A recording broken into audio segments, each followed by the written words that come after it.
Hi Vince, how's it going? Yeah, pretty good. Good. You're up in cold country, are you?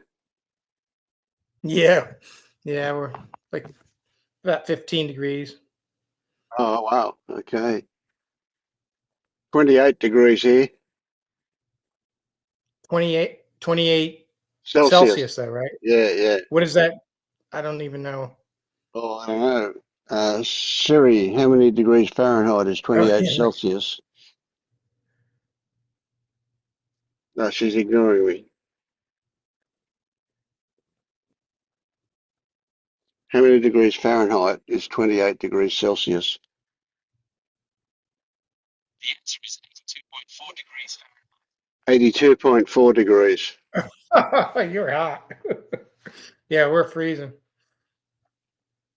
I just let my little puppy out. It's like 5 in the morning. I just let my little puppy out. He goes out for like a couple minutes, and then he's trained us to come to the door when he barks. Like I know I didn't train him into it. He trained me. So I just like put him out, do a couple things. I hear him and let him back in. He comes Yeah, right back in when it's this cold. How's everything going down there? yeah, pretty good. Yeah, Good. yeah, discoveries happening all the time.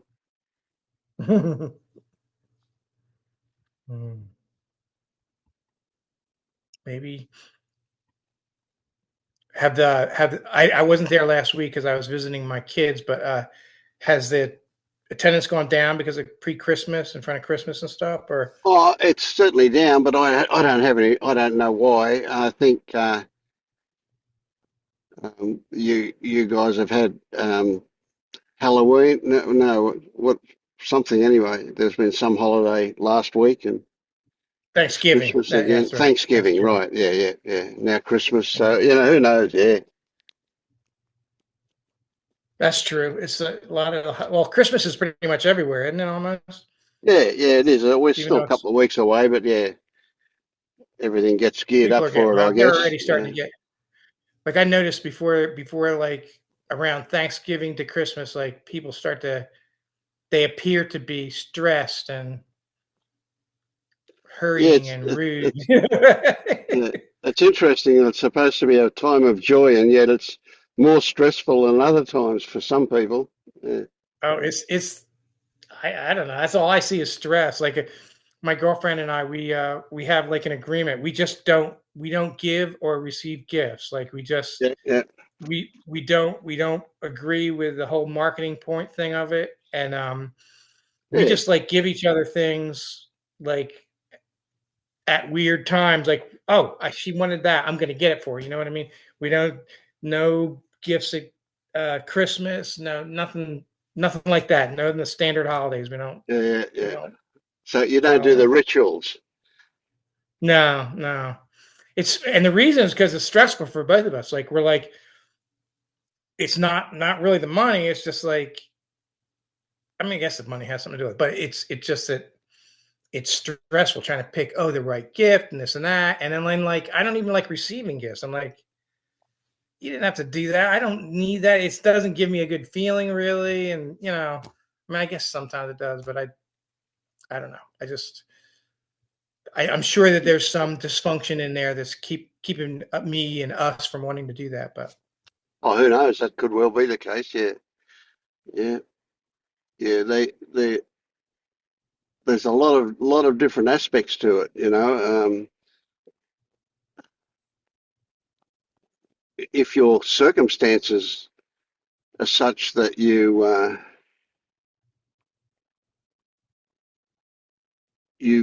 you've trained your friends, so to speak, in your attitude, and they go along with everything, then you can kind of just keep doing that. Um, yeah, that's how it is right now. I give gifts to the grandkids. That's it. yeah, yeah. It's an interesting one when people around you celebrate these holidays. Uh, I don't know about you guys, but so in Australia, there's various holidays during the year. Now, I remember.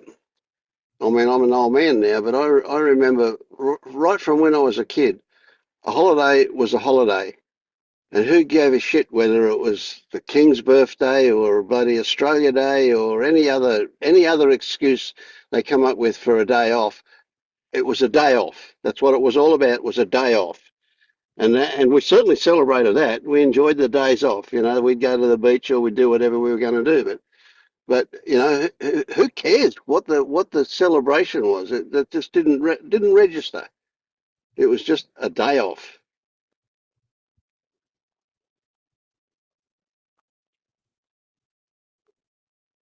So it always amuses me when people come in with these nationalistic ideas and say, you got to celebrate whatever you're celebrating. You've got to celebrate that, this or that. Who cares? It's a day off. And in the United States, it's like the holidays seem to be completely energized and led by corporate interests, Of and it's course, just of a course. marketing Yeah, campaign. That's really yeah, all it is. yeah. Completely empty. And you just watch people seemingly mesmerized by the meaning of it and going out and following all the rituals that have been established by those corporates, buy things and give gifts and whatever, whatever. Yeah. Yeah. Well, if people around you do it, it has a different flavour to it when you're just by yourself and you don't need to. Yeah. I'm pretty isolated too. Yeah, I just I don't see a need. I just don't. Mm. Like I'm not. I don't feel like I'm lonely or anything. I don't have hardly any friends. We have acquaintances and stuff, but it doesn't Yeah. bother. Yeah. I don't know. I just don't crave it. I'm happier just with a limited number of people around me. Yeah, we're going to have Christmas lunch at my daughter's place, and basically the whole family will gather. Um, but there's not going to be any major celebration about what the holiday is. It's just a get together. Right. When I was a kid, we always had Christmas Day at my grandmother's place, and all the relatives would come, and there would always be a fight every single Christmas. One relative and another would get into each other, and there'd be a fight. You know, so that was a bit. It wasn't a happy time. But the ones we have these Right. days, they are happy times. We don't have a fight. That's good. We just enjoy each other's company, and yeah,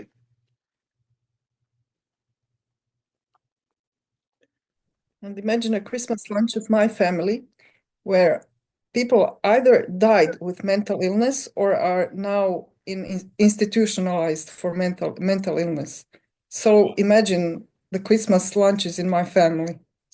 Oh my God. No fights, but very weird. And I'm mm, so happy it's over. Wow. you're happy to miss them.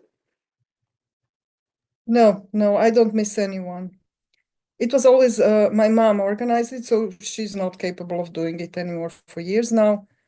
My cousins, the one is in the care home, Right, memory care unit. So my aunt died with psychosis, and so right. So you just don't have it anymore. no. We are not going to Croatia during Christmas. I'm so happy just to have peace here, three of us, and Yeah, no yeah, gifts, not anything. If my daughter wants something, she tells us during the year, and yeah. Well, that's the thing with gifts are funny these days because if people want something, they just get it for themselves, don't they? So when you try and figure out what can I give this person that they want, you usually can't come up with an answer. No, just give them garbage. Like that's the thing. Is like I don't want to give anything because I'm like this is garbage. But here, like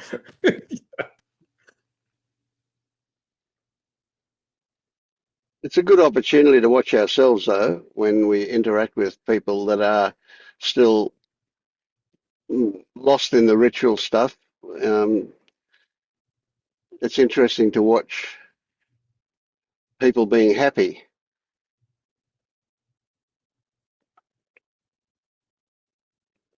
Where have you seen that? Well, I was thinking I should have said people pretending to be happy, but I mean, people believe they're happy, Right. you know. So are people happy when they believe they're happy, even though underneath they're not happy? I guess we can be both things. I don't know. Yeah. Well, it's not allowed to, like, you have to pretend you're happy in order to be accepted by the rest of society. Just to They fit don't in want with the you if you're not ritual. Yeah. happy. So we fake it. Like,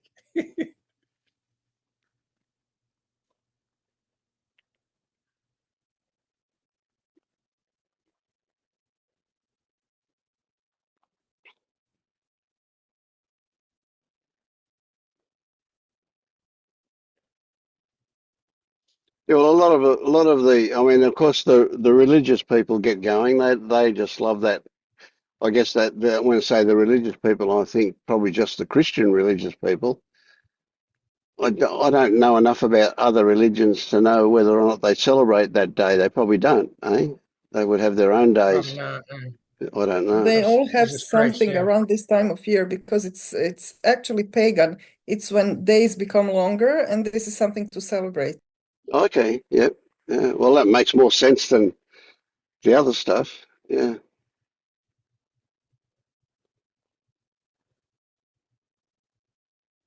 Like seeing the other end of the tunnel. So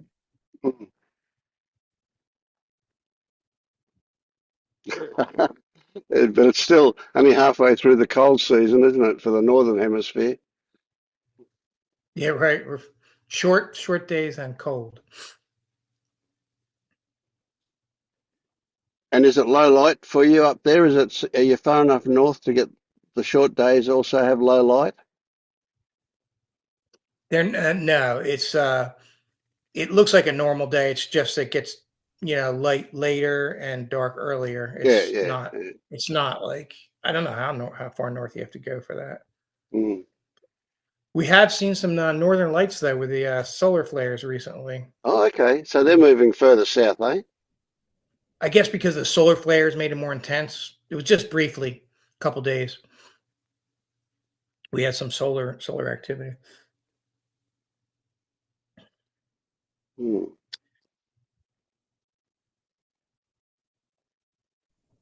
I kind of had an the UK is interesting pretty in the north. experience last weekend. Um, Actually, the experience was like 6 weeks, 6 days long, really. Like I went to see my kids. My younger son went to my older son's house, and that's where I went to go visit him. It was kind of like the Christmas visit. And I went down there, and my ex was there. We were both there alone. We didn't have any partners with us, but we get along. We're fine. Like anyway, so I was talking to her the first day, Friday night, and my older son who hosted, they live in this nice house, and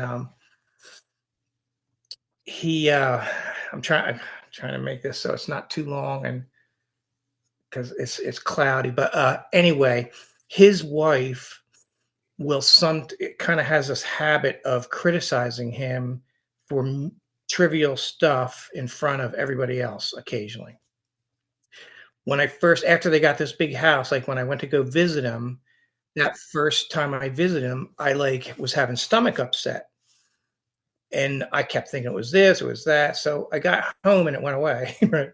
So I'm like, oh, it has to do with my son, who, like, a couple years ago, I thought of him as like a college student that just graduated. And now he's CEO of this huge fund. I don't even know what they call it, some kind of fund where they gather money from businesses that have too much money and they invest it for him or whatever. But anyway, so his income is, I don't know how high it is. It's high. House is huge. And I thought it was just like, oh, I was thinking of him as my little son. And then here I go, and all of a sudden, boom, I see that he's like a CEO and making all this money. And he's not my son. He's like making more money than I've ever dreamed of making.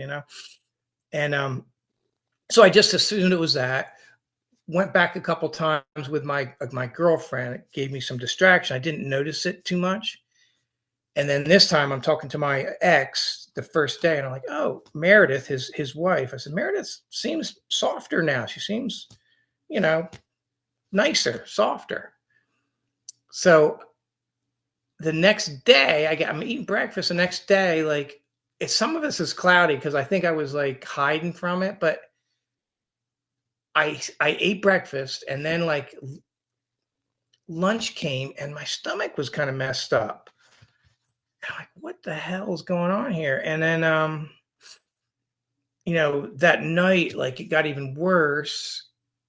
And then I realized that morning she had bitched at him. And I remember when it happened, she bitched at him, and I'm like, oh, she's not softer. And then so I had been practicing going into the sensations. And so I say immediately, I thought it was immediate, but when I look back, I remember that when she said it, I was like, it like tweaked my brain. I immediately looked at my son to see how he was going to react. And then I kind of came back to myself.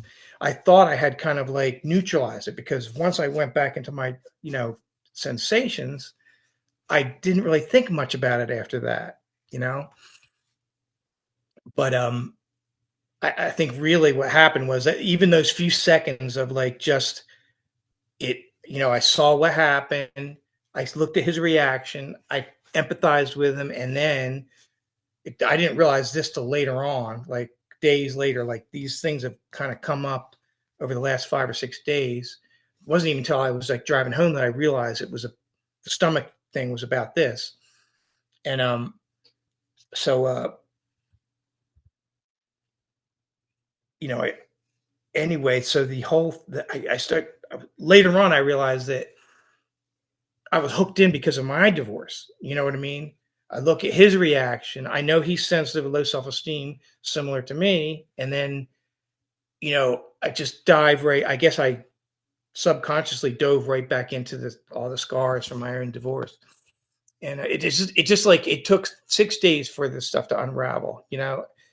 It wasn't until just the other day that I realized, the reason it like that happened was because, or the reason that I got so, dysregulated or whatever, was because it went straight back to like a very deep scar, And my first reaction was put a rule for living in there.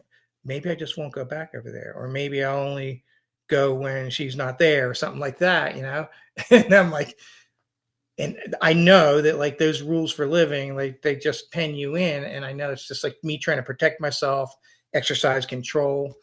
It's the illusion of me trying to do these things. And so as I'm talking about it, I'm confused, like because so much happened. But so after I was thinking that, like, no, I don't want to do that. But after I kept thinking about it, like, no, maybe if I stay conscious, because I went, as soon as it happened, I went to my sensations, but I didn't really remain conscious, and I didn't like, and I kind of just, it was a lot of activity. The kids were there. I kind of went back to just like interacting, I didn't, I guess, recenter myself to realize like, oh, really, there's nothing here. Like I didn't remind myself that like, this isn't anything. It's, it's just remnants of other scars. Anyway, I thought it was really interesting. Like yeah. So it seemed like, go on. It seemed like the first day that I got back, my attitude was like, oh man, I went backwards. I'm like, I haven't done anything, And then, Not so. Yeah. Okay. Yeah. And then as it all rolled out, I was like, oh yeah, that's right. I saw a couple meetings. I'm like, oh yeah, right. No, it's just because the hook that got caught was like a big meat hook, Anyway. So let me ask you: Do you imagine that recognizing what the association was, seeing it, that it won't happen next time? I am hopeful, yeah, because I feel like if if I know that that's an opportunity, like a possibility, and I'm looking for that opportunity, I could use it. I could like to, oh, that's right. It's all made up. It's all bullshit. Has nothing to do with this unit or the illusion of myself. Mm. You know, I think I could do it. Like, I don't Yeah. know. So I think that I can. that classic thing that you saw was it's not about what comes up, it's about what triggers it. And you saw that connection. You absolutely saw that your son's situation was triggering a, a reliving, if you like, of your situation. And of course, your body immediately got filled with all those stress hormones again, didn't it? Did you Yeah, remember that's the to weirdest laugh feeling. when you saw it? Did you remember to laugh? No, because I think the reason is because it kind of like it just like popped out at little bits of it popped out at different times. You know, it was like, oh, I guess I try to remember to laugh again, but like, yeah, it was just like different. Like as I'm driving, I'm like, oh, it just popped in my head. Yeah, Oh, yeah, yeah. it's That's the because way it she works, bitched isn't at it? him. Yeah, it And does that. then I'm later on, I'm sitting on the couch, I'm home, sitting on the couch, and I'm like, oh, it's because it was like connected to my divorce. Like, you know, I Mm. kept it just things just popped out. Like you know, it wasn't actually one time I did the part about my divorce. I did ask a question. I was like, geez, what?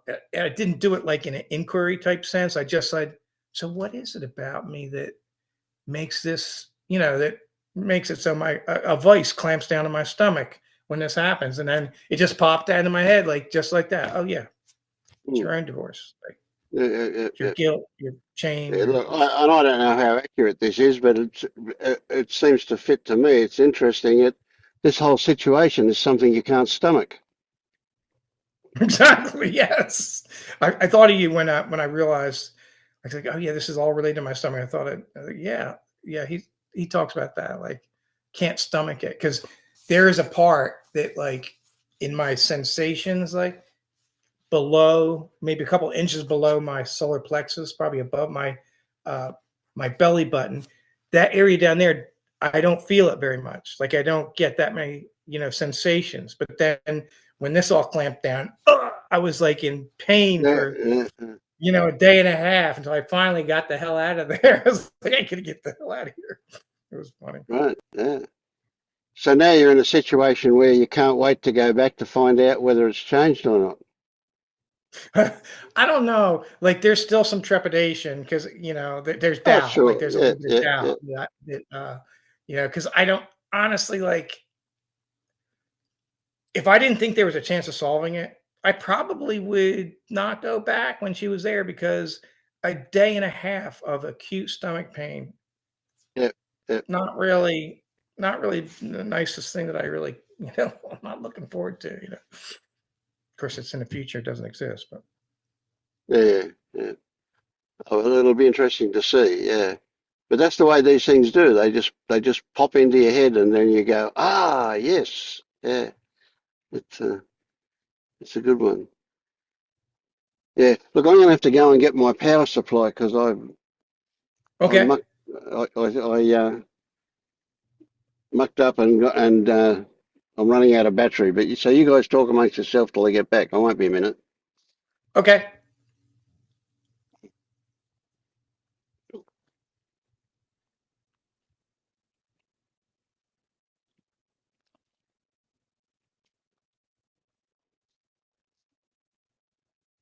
So Maya, how you spending these next couple days or this next couple weeks? Next week, it's the last week I have to fly home for work, and then I'll be two weeks at home. I'm so happy. I And can't home is wait. UK or Yes, where's home home? is UK. UK. Home is UK, and work is in Croatia. Back in Croatia. And how much of traveling is that? Like Americans don't know shit about Europe. Like 2 hours flight. 2 hour flight. It's not that bad. Yeah, yeah. Do you live I'm alone? tired. Tired. No, I'm here with my husband and my daughter, and at home I have my parents and the stuff I talk about. Here, my family, my chosen family here is very, very quiet, and my husband is a very mature person. He doesn't have problems like me.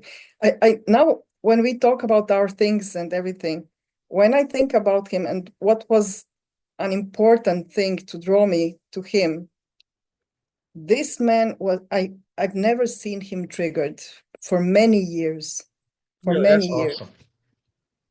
He had a difficult life. His mom died early and his dad also fairly early. He had to take care of him and so on. But somehow I never saw him triggered for many years until he had a business in Croatia and it failed, and that was one of the reasons we moved. So when the business started failing, it was enough for him. And the thing that can trigger him is our daughter and things about her. But very rarely, I would say, he is something he can do life somehow. And he's not suppressing it. He just has a natural ability to Yes, yeah. handle life. And he said when we talk about all those things, I talk about my parents and we are conditioned and so on. There's one thing he says. He says, I raised myself up myself despite of my parents, despite of my circumstances. And I think it's very accurate to say.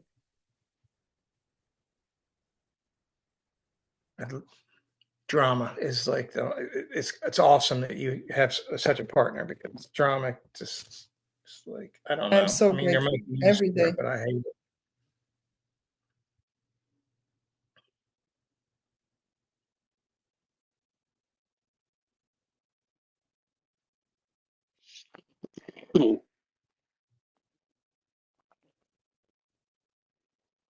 And he's not somehow interested in these let's say spiritual things somehow, but also somehow he has it all almost.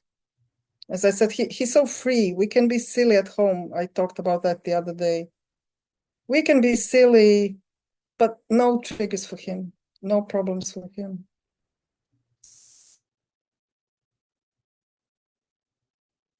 Sometimes, but I think it's normal.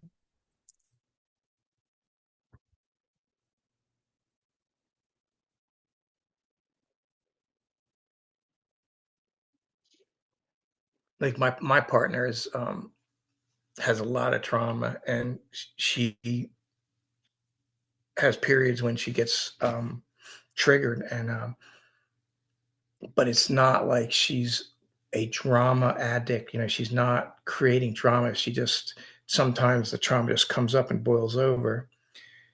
But there's an advantage, because in her therapy, she does therapy and I do spirituality, and we kind of like, she listens to me when I'm on a meetings. Like, she's not awake now; it's really early, but she listens to this material, and I'm amazed sometimes at some of the things she says. I'm like, it's like she's been standing by my side the whole time. Like, how does she know all this stuff? But it's an advantage, because we get to talk to each other, and from the psychology, of course, and it's very similar, but we bounce the stuff back and forth, and I feel like that has helped us a lot. Like, look underneath a little bit, look under the hood a little bit, more. So I feel like that part's been an advantage. I don't perceive that there's a bunch of drama in our house, because there really isn't. It's just like she'll get triggered and she'll have to go sit in the room or whatever, or she'll cry and I'll give her some hugs. But it's never drama, confrontational drama. It's always like internal trauma that's boiled up, and it's helped me. It's helped me understand myself a lot too, because I'm like, you know, obviously we know that we have no control, and that the things that pop up inside us like are not in our control. I don't even know what I was going to say. It sounds really good that you can talk about this stuff openly. Yeah, yeah, both of you. It seems really good. It does. It helps knowing that it's, that she looks at it with high, she knows it's a good thing. It's kind of lonely doing this. If I had a partner that was like separated from it and or looked at it negatively, it would be difficult. Um, Pretty much feel alone. I'm not sure I'd probably be with a partner like that. Really, it might end up Mm. making his body move.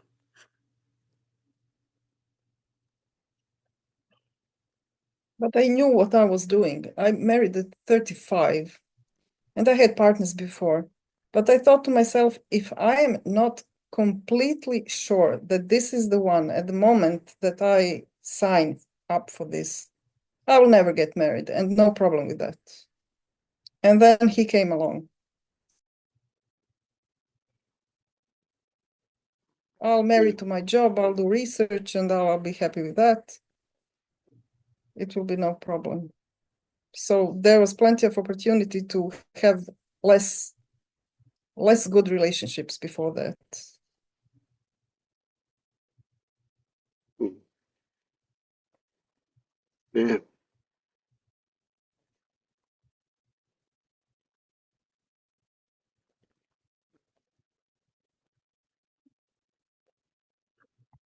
It's pretty mature. I got married blindly just because it was what I thought that's what we were supposed to do. Yeah. Completely. They're the rules. They're crazy, I you think I know. didn't fall for it because go on. There you go. I think I didn't fall for it because I think I saw the marriage of my parents wasn't the best, and they married at 20, 21, 22. It was way too early, and they had a child way too early. They didn't know what to do with me, so it wasn't good. So I needed to do something else.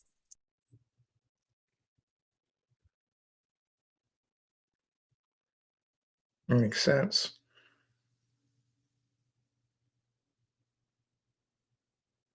So when I hear somebody being so mature like that, the first thing I think of is, God, I'm not that mature. I can't do that.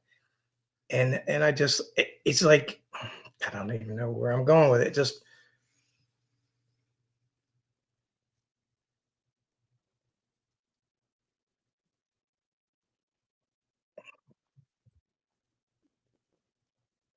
it's like there's doubt everywhere. Whenever it seems like whenever there's a conclusion made, at least in here, whenever I make a conclusion or come to some type of a, yeah, I guess just a conclusion, any conclusion at all, like as soon as I come to that conclusion, there's a doubt right behind it.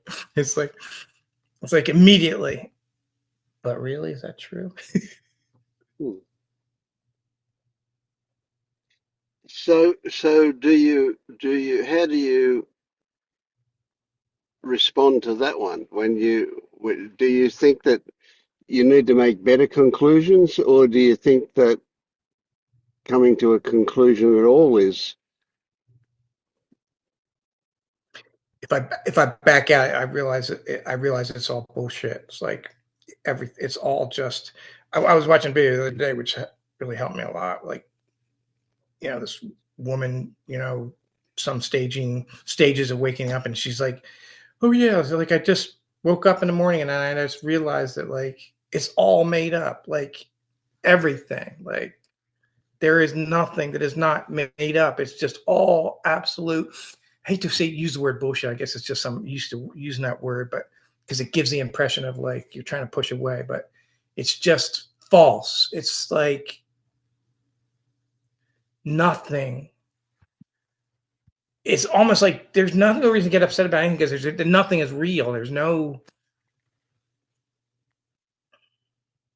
Yes, sometimes I still operate from the illusion of or I don't know if it's a language or if I guess I am still operating sometimes. Like I'll react as if I'm a person. I don't know if that's habit or that I'm still have a lot of filters. I don't know what it is, but Do you see that everything is made up? Nothing is real? yeah, like I mean, I see it, and it actually makes my body shudder a little bit sometimes when I think about it. Right. But So what comes to mind when I ask you, what does it mean? If nothing is real, what does that mean?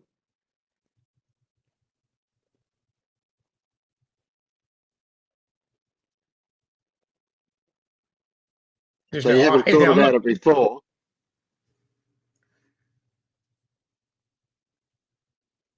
I haven't inquired on it.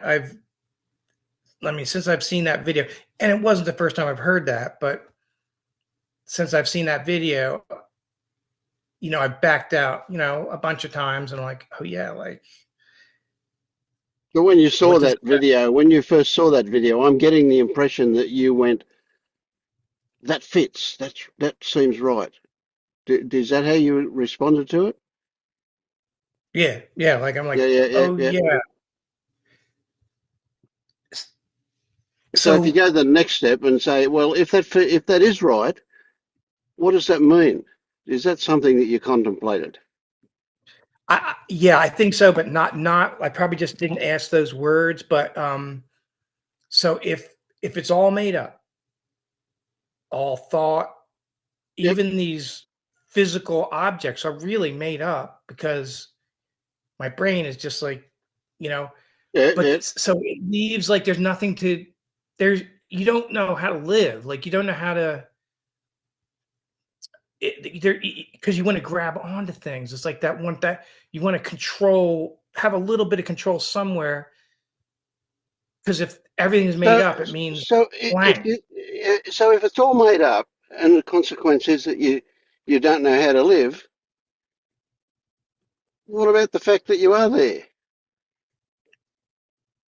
Or when you say you don't know how to live, does that mean that you don't know something else? What do you mean by don't know how to live? You obviously are alive,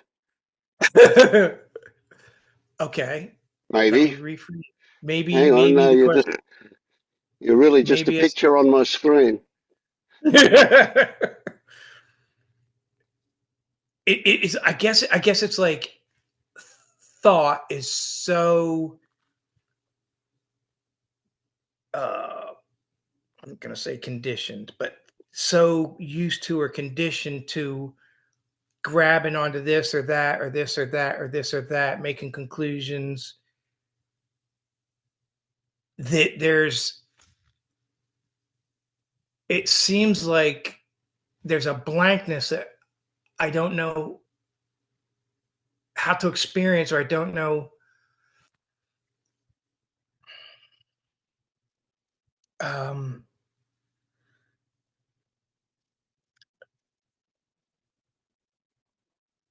eh,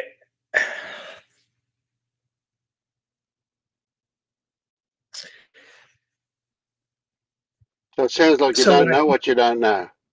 yeah, I don't know.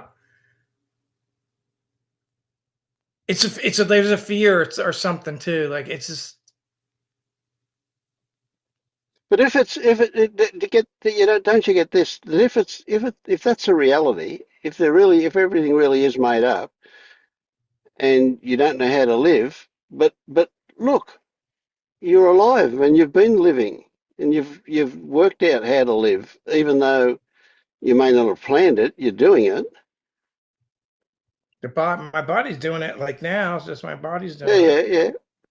So, But so what's this fear about? Nothing's going to change, is it? You're just realizing what was already the case. So what would change?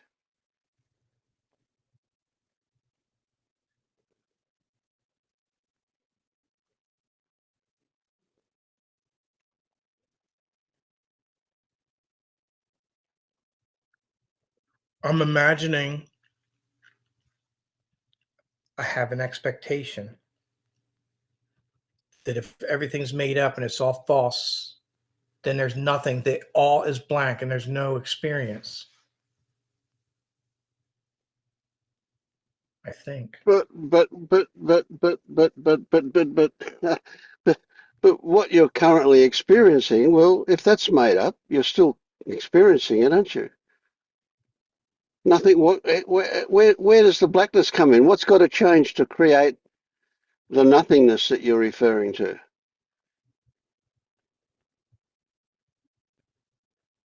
I guess not. You're realizing the way it always was, aren't you? You're not bringing about a new thing to realize. You're realizing what was always the case.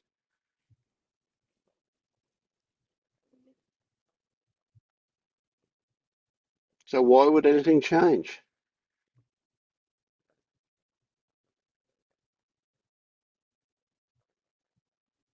I guess it won't.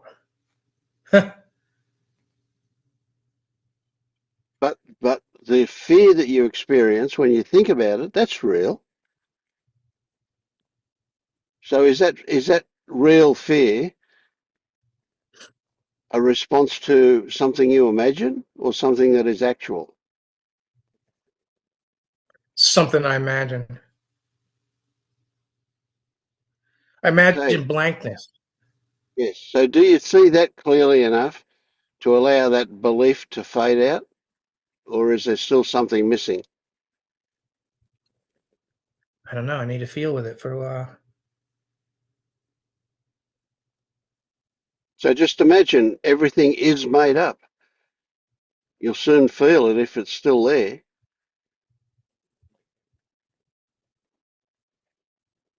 Not that everything is suddenly about to become made up, but everything always was just made up.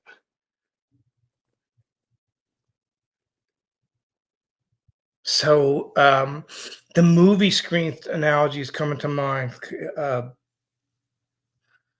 I guess I want. I guess I thought. I guess I had this expectation of everything just falling away.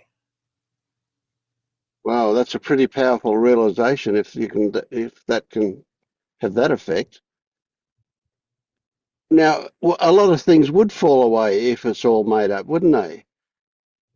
But would those things change what was real, or were they things that were only there because of imagination? Imagination.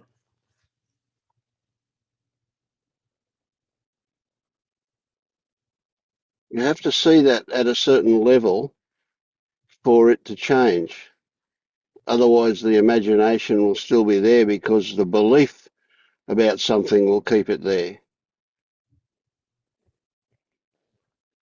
So do you really grok that everything is just made up?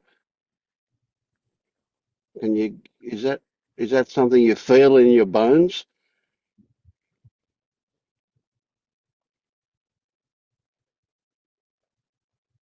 Yeah, yeah. I mean, I think like Mm. honestly, I'm not 100% sure how to tell. I, I,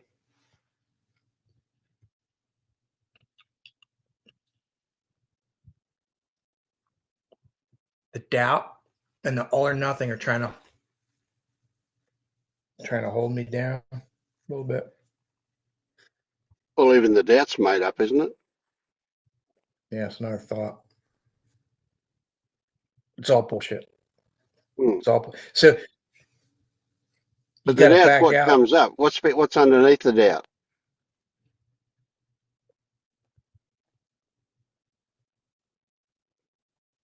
What do you feel is underneath the doubt?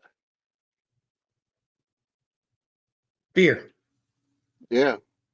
So we're back in a circle. We're back to that fear of that things falling away, of the blackness, of nothing, or is Yeah. it a different kind of fear? Yeah. Right. So in other words, it's not you've not really grokked what we've said. You just understand it intellectually. Okay. So let's look at what all made up means or what all made up is. How do you see everything made up? Everything is made up. How do you see what happens? How does that work? Well, for thought, it's easy. Seems easy. Mm, Every thought is complete, absolute, just, right. you know. So, so I mean, what comes for me is that everything that appears to be out there, the objective world, it's quite clear to me that my perception leads me to my interpretation of what that is, and that's what I respond to, my interpretation of what that is. So in that sense, it's easy to see that it's made up. But we're going a little bit further here, aren't we? We're saying that what appears to be out there, the physical nature of that, is also the result of thought. So And I everything out believe there, that is the case. But go on, you think out so there? everything out there, everything that's like out there, that's not in my bubble of reality right here, Hmm. I understand. Easy, all made up Okay, because yeah, it's yeah, yeah. all. So, so you experience certain sensations now, right now, and if you extend those sensations, you get this thing called a chair that you're sitting in, and you can touch that, and there are sensations from touching it. You might be able to smell it, or if you stuck your nose really close to it, you'd probably smell it. You can certainly see it, or you can see parts of it. You imagine the parts you can't see, but you see parts of it. So how does thought is thought still interpreting that?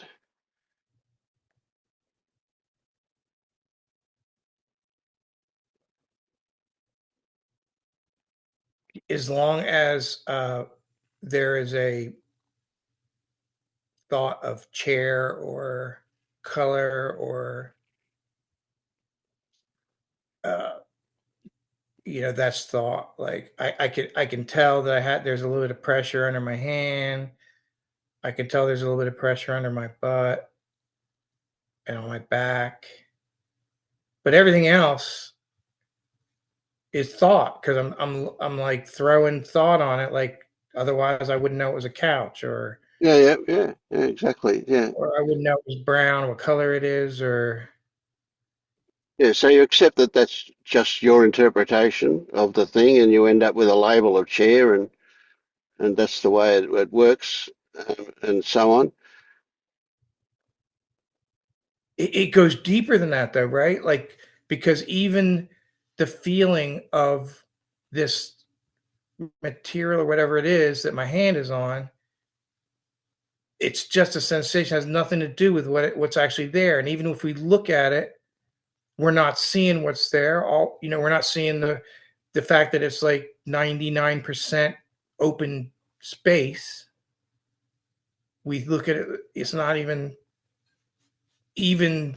the sensation isn't Hmm. actually right. Yeah, yeah.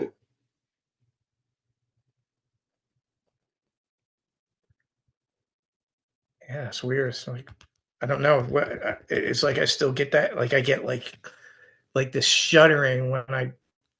It's been happening a lot in the last few weeks.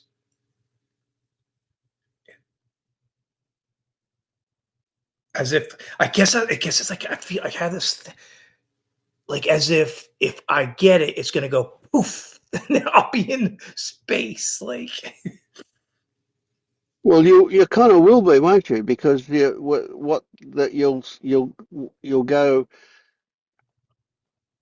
What this means is I don't know anything. right, I'm almost like having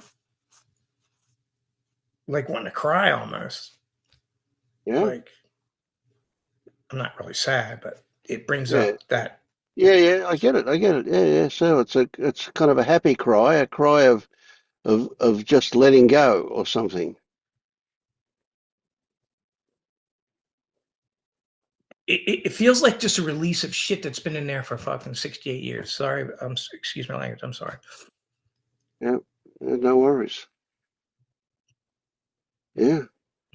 So it was thought and the kind of thoughts that you had that were kind of keeping all of that together and keeping all that shit in there and all those ideas in there and forming some kind of a reality that you could relate to, forming an identity for you even. Could you go that far? Oh yeah. I spent my whole life trying to figure out what rule I can put in place to keep Yeah. every negative experience from Right. So happening. when all that gets dropped because you can see how it's just made up, what's left? Nothing. So there's no Scott is this or that. There is what? There's just experiencing. So I have this sensation of, or I don't know if it's a sensation. I have this feeling of awareness that now I'm questioning again because I'm learning that that's a thought too. But I do Yeah. have this sensation of awareness. How do you know you've got this thing called awareness? Are you aware of it? I so Are Scott, you he's not. aware of being aware? I don't know. Scott, he's not Feels asking like you. me. Hi, Tyler. Right.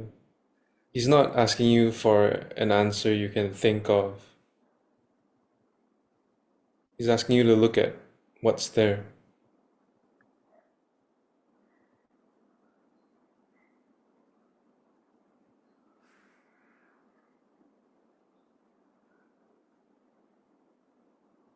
Okay, then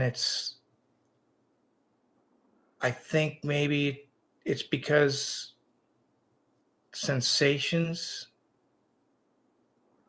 are happening. But you have to go sensations, therefore that. Sensations, therefore I'm aware. But you can't go therefore, because that's That's an what I'm answer doing. you're thinking of. You're saying I'm doing that. Yeah, you're Yeah, thinking of an answer. I get you. I get you. Yeah, I threw a thought on top of it. So there's no awareness either. That's No, but scary as shit. that's also that again. Say again. Okay. Oh, That's also. it's the other way. I did a thought the other way. Yeah.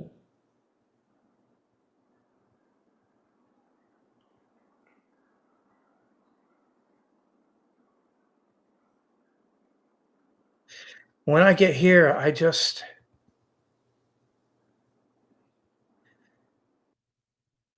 I get scared, I guess.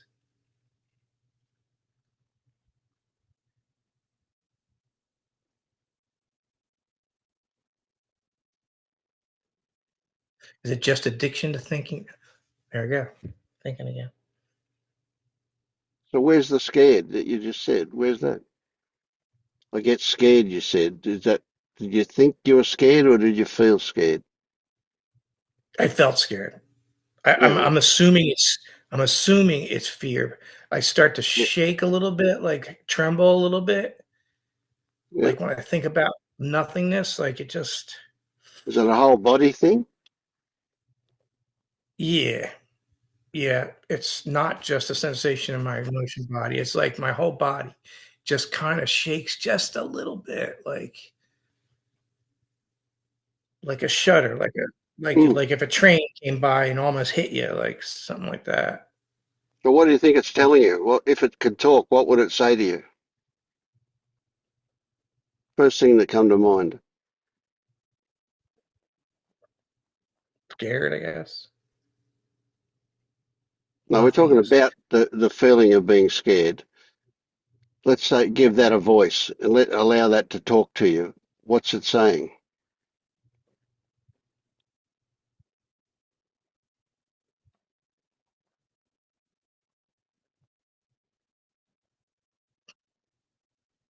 I think it's like I feel like I won't be able to see, feel, hear. I won't have any experience. Oh, that blackness again. Yeah, Would you call that annihilation? yeah, that fits.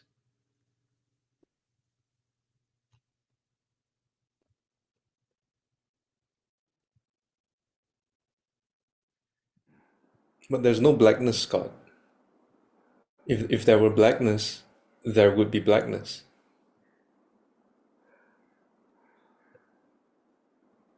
What is I have this like I guess it's this assumption that like if I were to let it go that it would nothing would be there. It's death.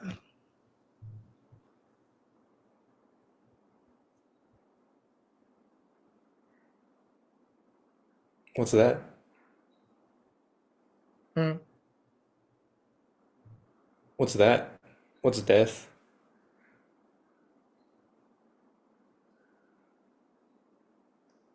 Lack of perceptions, no perceptions, no But there's no experience. no perceptions. There's And no saying no. there's no perceptions.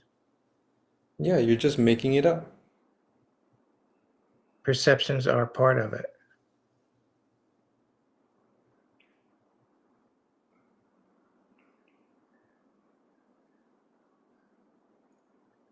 Nothing will change.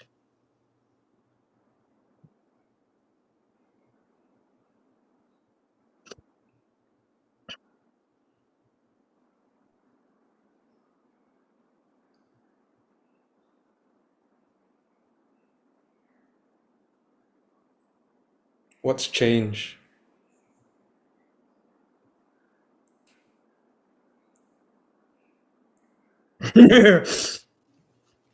Some fluctuation in perception.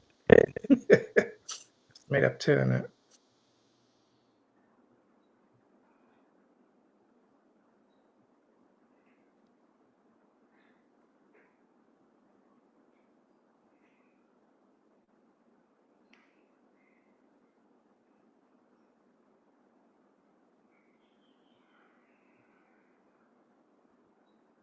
I don't know why I'm scared. It just feels like if I could let go, that there would be nothing.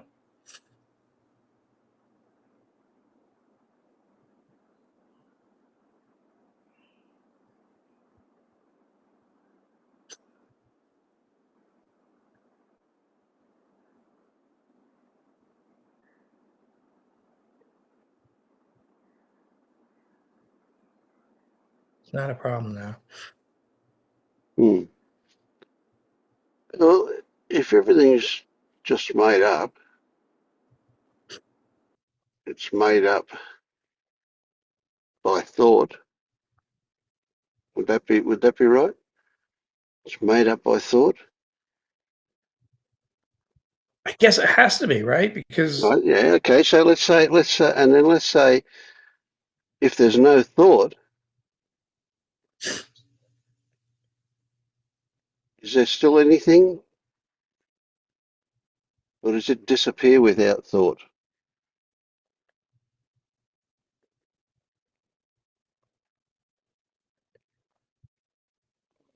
I it's got to. I guess it essentially disappears. I mean, everything is thought. Let me ask you this then: is there anything at all in your experience that exists without thought? Can you experience anything I that, thought this feeling of awareness as I am. I thought that was You thought that. But You thought that yeah. was. Yeah. Yeah. Oh my God. Yeah. Okay, so let me tell you, let me give you this. See, I have a story that there's a parallel world to this one that you're talking about. This one that exists purely as an expression that happens in thought. Right? But there's another world. There's a world beneath words. Okay, there's still thought involved, but they're not word thoughts.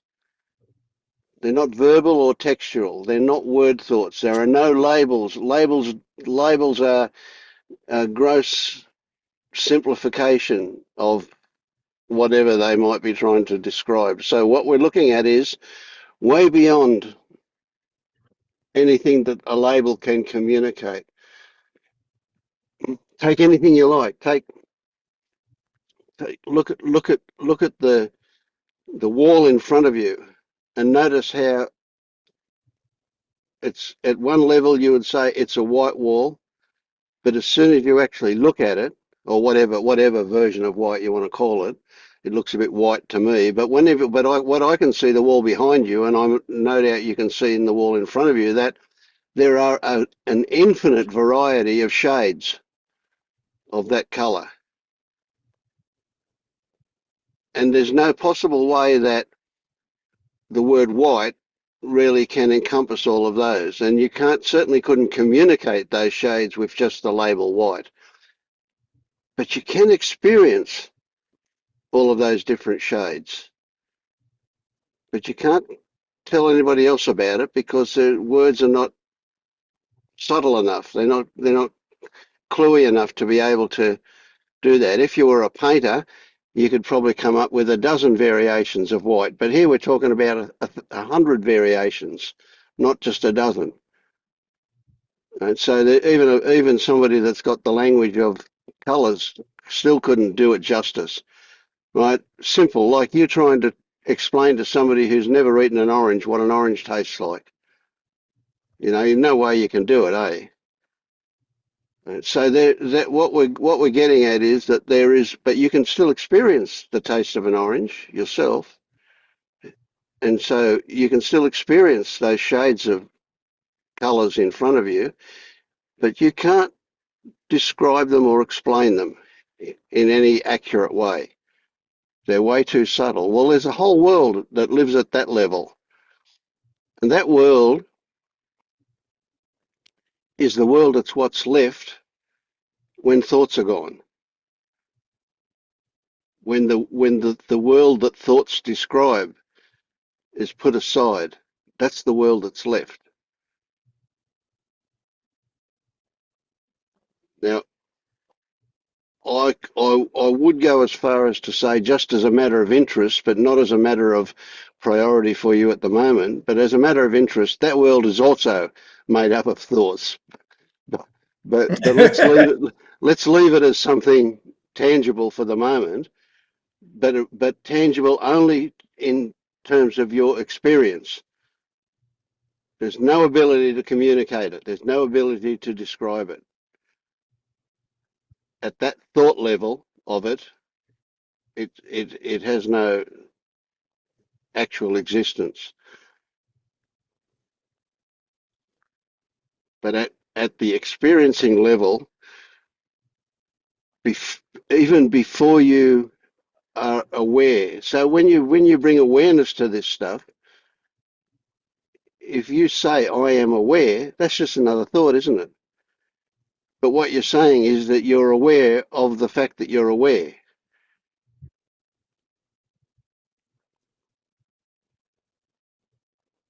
I mean, that's true, but it's a thought, right? Yeah. And if you say I'm aware of the fact that I'm aware, you could also take another step back and say, well, I'm aware of the fact that I was aware of the fact that I'm aware. And of course, there's no end to that one, is there? You can go back further and further and further, and so it's just another looping thought thing, that whole thing of awareness. So is what you're going to be left with something that you've never actually experienced, which is the experience of what comes in through your senses, but isn't corrupted by a simplistic attempt to describe or explain it, which is where thoughts turn up, where thoughts get involved. Thoughts about it, always about it. So that's as far as we can go, right? Well, for the moment, Like, only for the moment, but yeah. I mean, because our brain, like, we still within these organisms, and our, we only have our inputs, through our senses. Well, So we our don't only senses are have that. always, What we also have is the thought overlay about that, how we interpret it, which is where we were brainwashed, is how we interpret it, isn't it? All that conditioning. So when you can see what appears you're very close to seeing at a deep level, is that's just it. That's all there is to that, is just a made up story. so when it comes to apparent objects, like these eyes are never going to be aware, perceive that that wall is 98% space. The wall is Is it not? not 90, the wall is not 99% space. That's just an idea. And there are no eyes here. The eyes are just an idea.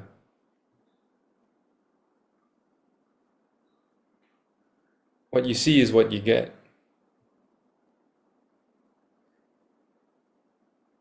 Yeah, so you're trotting out some second-hand knowledge about the space in atoms, aren't you? When you're saying 90% space, right? That's second-hand Right. knowledge. Okay, is that useful for you? That's made up too. Yeah, it's made up again. Yeah. What the fuck?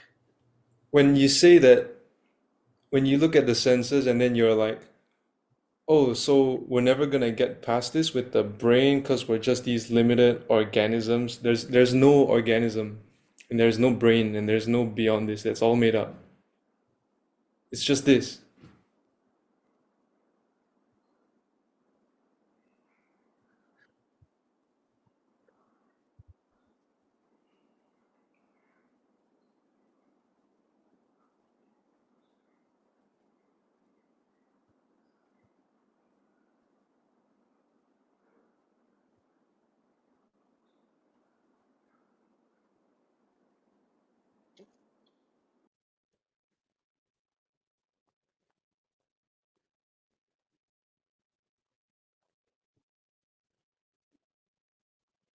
What's this? Because it's gone quiet for a little bit. Hi Vince, I haven't seen you for ages. How you going, Rod? And is now this meeting that I've arrived at here, is this the one that used to be on Saturday evening? It is Saturday evening in my time. It's 9 p.m. I started. That was an hour ago. Yeah, just about. Okay. So is it this is it? But the time has changed, hasn't it? It did get shifted around with daylight saving, and we moved it forward to make it the same time in Europe, but it was too late, so we moved it back. So it's again at my 9 o'clock Sydney time. Right, okay. So I've arrived at the right meeting, and I arrived at the right time because I've just been working on Theta 7, and this is the sort of stuff that I've been working with. So this was a good synchronicity, I think. But of course, synchronicity is just another thought. Anyway, carry on, lads.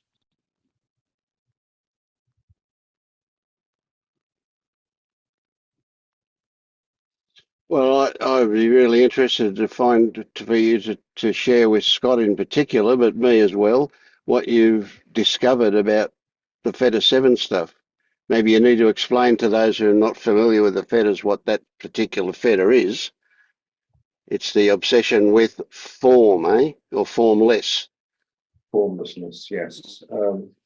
Yeah, I mean, it's quite a difficult one because it's very subtle. And I thought 6 was subtle, but 7 is much more subtle. It's basically discovering that there is no perception, which sounds a bit far out.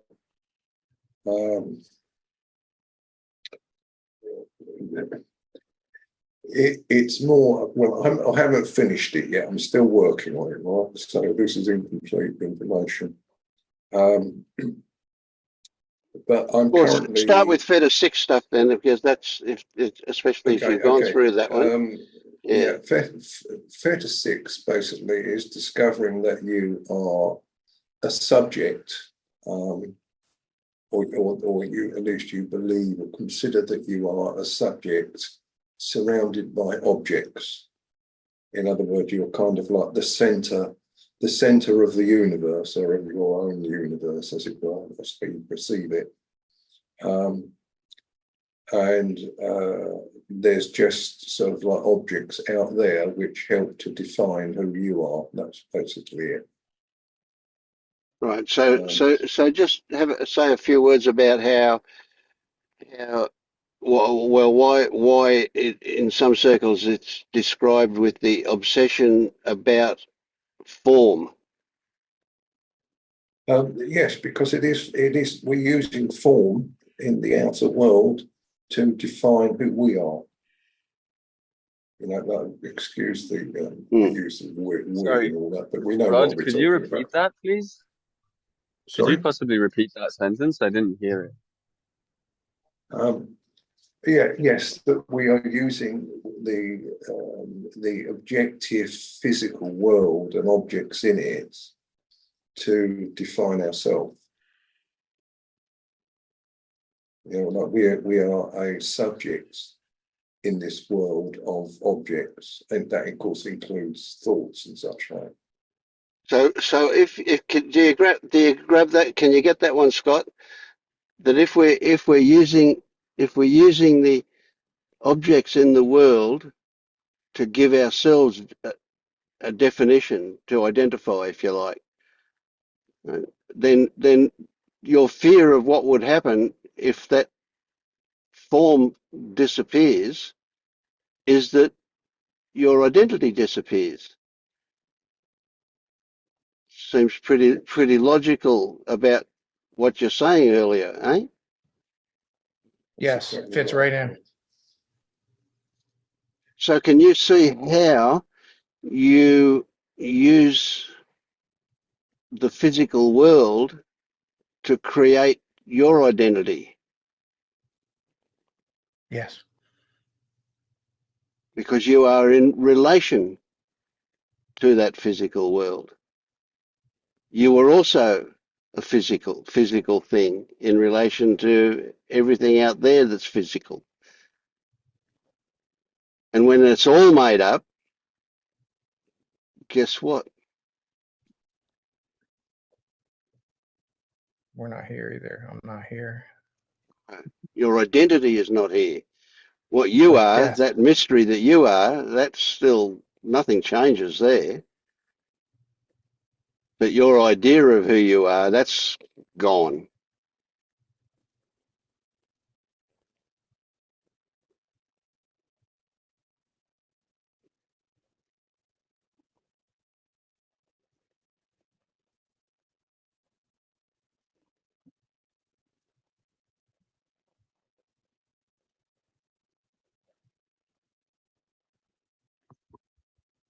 I guess that's why I keep thinking it's going to be nothingness. It's going to be black.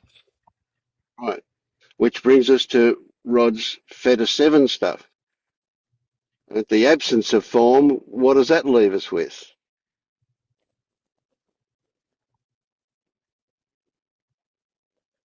I don't know. That's why I'm scared, I guess. Well, remember, in the end, we're actually going back to just how things are. We're removing additives, or things that we think have been added to ourselves. Or we don't think they've been added. They just think it's how things are. It turns out they're not. I guess that's one of the reasons why I try to imagine what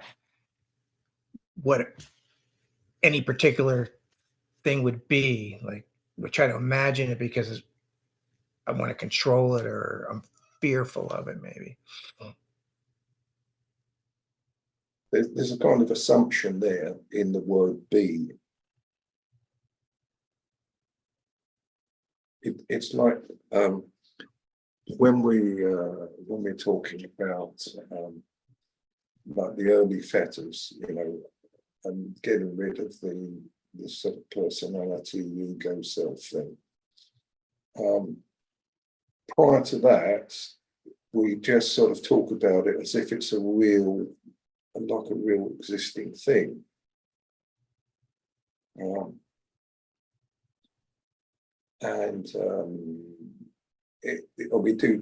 We're kind of doing the same thing with the world. Yeah, it's just a kind of more subtle type of self in a way. We're basically just trying to get rid of any kind of self we can lay hands on.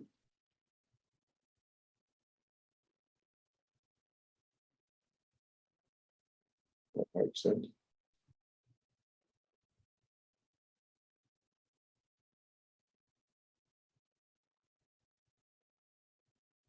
I don't know where any of you guys are at, so I'm kind of in the dark a bit here. Are we all people who've done Theta 1, Vince? I have no idea. I'd say we're everywhere. I've only got a few percents left on my phone. Would it be okay if I shared a little bit? Yes, go, Aidan. Yeah, for sure. Cool, thanks. The last time I was here, I think it was like a year and a half ago. And I had been working with my LU guide for some months, and I was two, 3 years down the road of really painful seeking, just daily, painful flip-flopping, or at least the belief of flip-flopping between I got it and I lost it, and I had it and I lost it, and it was really, really painful. And that stopped about seven months ago. We kind of saw it retrospectively, just looked back and went, "Oh wow, that just doesn't happen anymore. I just don't do that."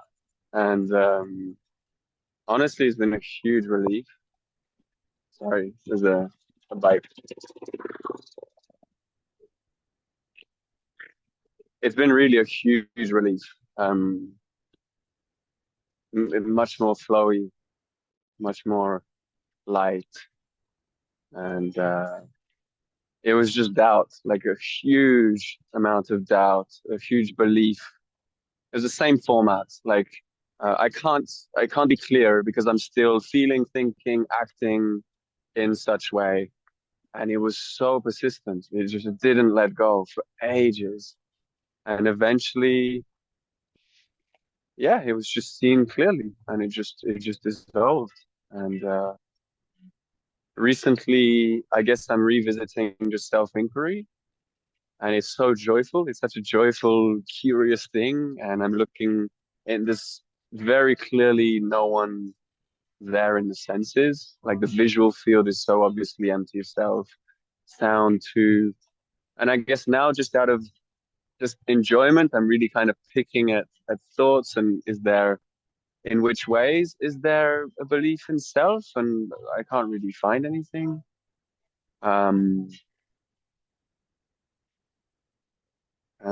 I feel I'm starting to have more of these kind of non-dual perception, like driving the scooter, and it's more like the forest is shape shifting in front of me, or things are just changing shapes around, or little weird experiences, and I feel more relevance around the fourth and fifth, like reactivity and triggers. And I guess that might be the only place where there's a little bit of doubt or belief that if I'm still reacting, then I must still be identifying. to some extent. But the other day, it seemed clearly that there's still reaction happens on its own. It still just doesn't need Mm. a person there at all. And so I'm still genuinely just enjoying the relief of the painful seeking.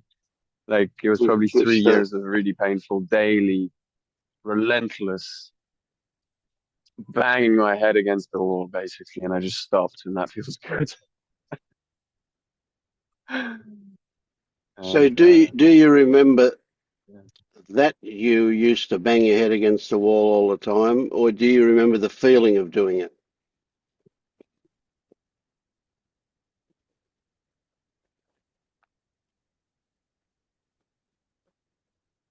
I'm not sure I understand the difference. I remember doing it for sure because that was my life. I mean, that's how I lived. That's all I did. That's all I really cared about. My LU guide literally told me, stop, take a break. They Yeah, literally yeah, told me yeah, like, yeah. do something else for a couple months. And I realized I didn't know what to do with free time. That's all I did. Like I didn't know what to do.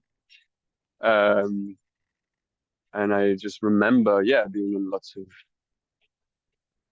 yeah, contraction, very contracted, just very fighting, just fighting, continuously fighting against experience, basically. And can you still get a sense of that feeling when you think about them? I get glimpses of it. I had a glimpse of it the other day. It just, I just recognize it instantly. Yep. And that generally And it, changes it. okay.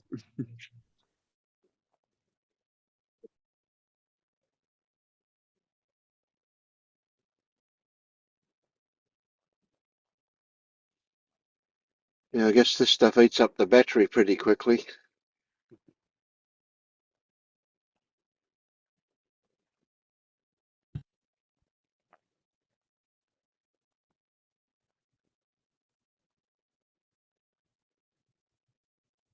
Well, I wish he stayed. I was really enjoying that.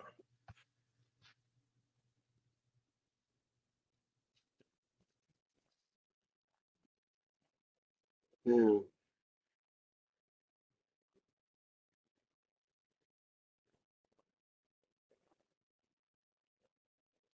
So do you feel like you've discovered something tonight, Scott?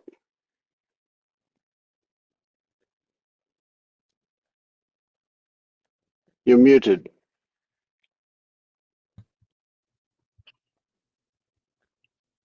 I, that was a really great inquiry session. Like I could, I know stuff is happening underneath, but on the cognitive level, like I feel like I'm just going to kind of view things as a movie and remind myself, that it's pretty much everything that I'm seeing and doing is just made up. Mm. See how things go. Yeah, you could go one step further and consider until it becomes obvious to you that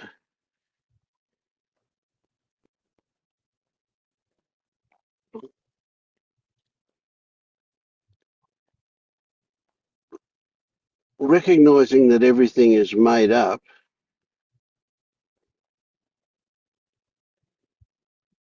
leaves you with something. You didn't go poof and disappear into nothingness, right? So there is something left there. And I'd like you to consider that what actually is incomprehensible. Our brain is too puny to work it out. So whatever that is just actually a mystery. All we have is our experience of this.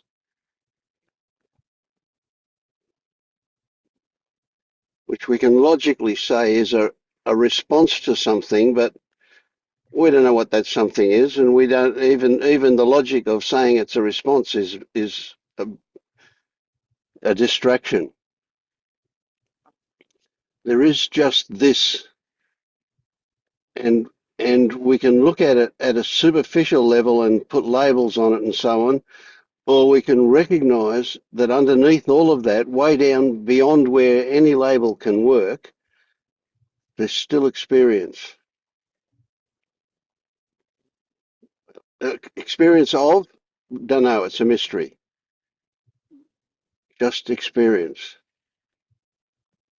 So if you can consider that when the thought turns up to say consider that, then just see what happens.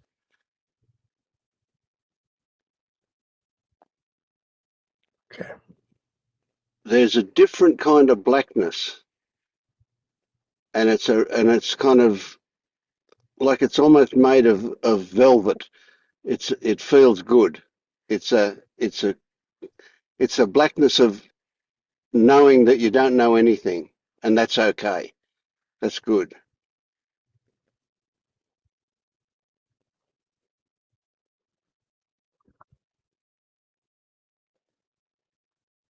Right.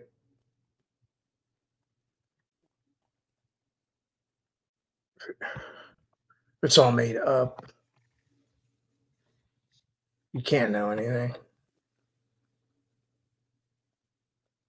See, and then I had a thought, made up by who? By you. And so there's still like a illusion of a. Well, consider those thoughts as a desperate attempt to clutch at something that's slipping away. Good.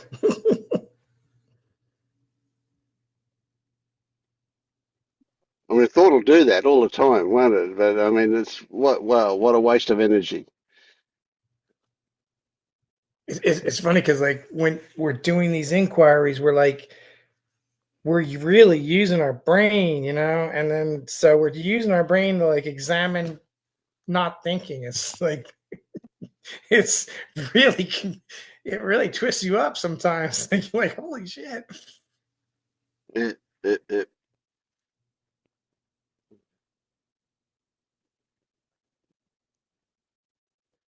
It can be incredibly compelling. You can have this irrefutable logic until you recognize that the whole idea of logic is a distraction. It takes you away from this, whatever this is, gets hidden by all that logic. So, then you go, oh, well, I don't need it. Why bother with that? Why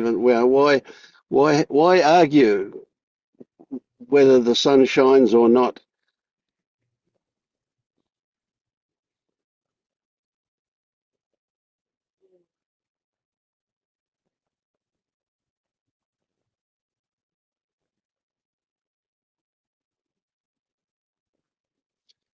What you're going to experience,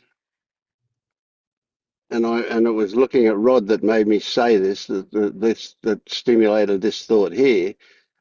What you're going to experience is ever more subtle. I want to say ideas that you exist, ideas of me, and they will reach a wordless state. They'll reach a thing where you go, oh, I know there's not, but oh, I kind of feel like just a little bit, I do exist. I do exist. Can I add something there, Vince? I Yeah. was just thinking, imagine a thought. You've got this really obsessive thought that you think all the time, and it never ceases, and you have to keep it going. Otherwise, you're going to disappear. Right? That's the world, and that's the self. It's a constant thought. Or maybe if you're lucky, you might have a little break for a second or so now and then. But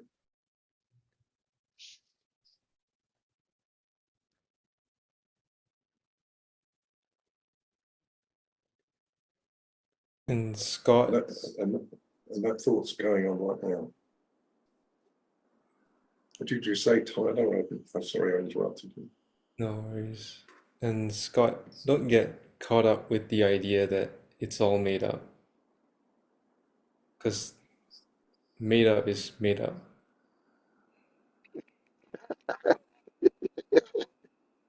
Would be into another conclusion, another. Well, that it's all made up is also a made up idea. Okay, right, right. That's made up too. It's Okay. kind of easy to get to the point where you realize that no matter what you think about it, it takes you away from this. This can't exist at the level of thinking. Whatever this is, the mystery of this now, this, is it now? I don't know.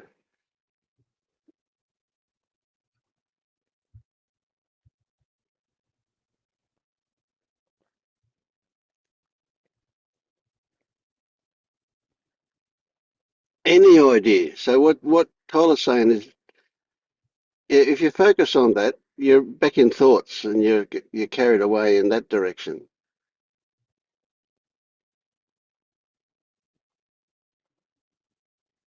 It's still like there's a. It's like, so what do I do? Like it's back to the do thing again. You know what I mean? It's like, Yeah. And you know, as soon as you say that, you know the answer to that, don't you? with nothing. Well, can you do nothing? Is it possible to do nothing? I guess not. Is that still a doing? I don't know.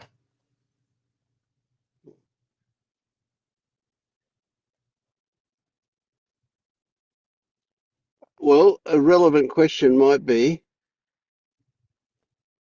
what is the compulsion for answers about?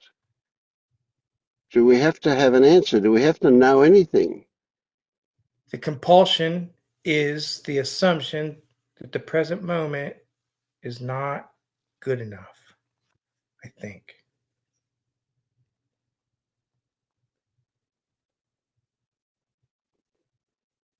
Who gets to decide what's good? Hmm.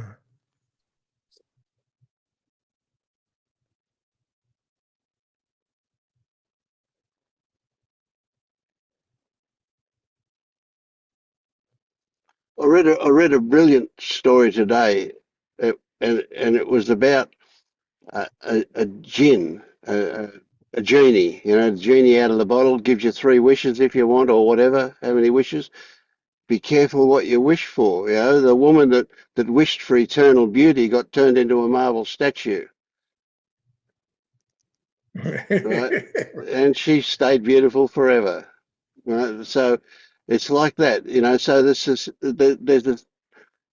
a very solid metaphor for this stuff. You know, what is it we're wishing for? We're wishing for something that's not here now. In our imagination, it's not here now. So there's that missing thing you're talking about. I want something. I want something that I don't currently have.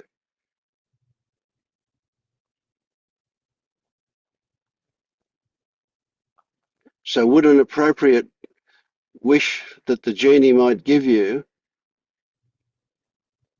be anything that you can think of? What would it be? What could you wish for that wouldn't have, alongside of the primary wish, negative consequences, or however we want to describe that? There's no way to know that. It's probably No, not. no. So is there any way to know how you want this to be? No. You know, there's the genie going to say, well, okay, you're not happy with this. You want something that's not here now. No, I What will have a give you? wish. Eh? I have a wish You have a for the wish? genie. Yeah, I want non-existence. Non-existence. There will be no consequences.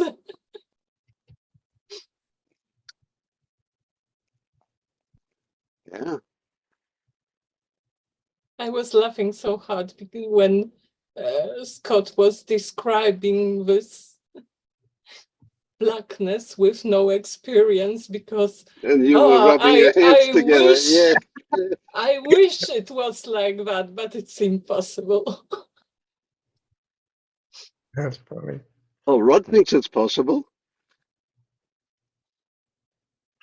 No, Scott, I mean, sorry, Rod. Scott thinks it's Oh, possible. it's that's yeah. That's the illusion that I have, I guess. That came up, I guess.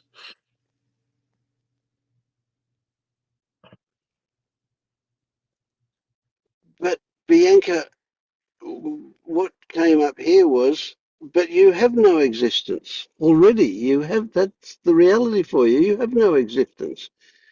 You're just a thought. You're nothing but a thought. I'm not talking about my existence. Oh, Just okay, existence. okay. Yeah, total, everything, non-existence. Yes. Mm.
So what is this thing we call existence?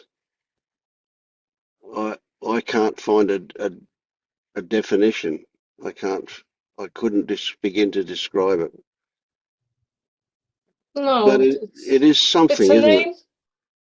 It's a name. Yeah. Well, I guess in these circles it's called just this.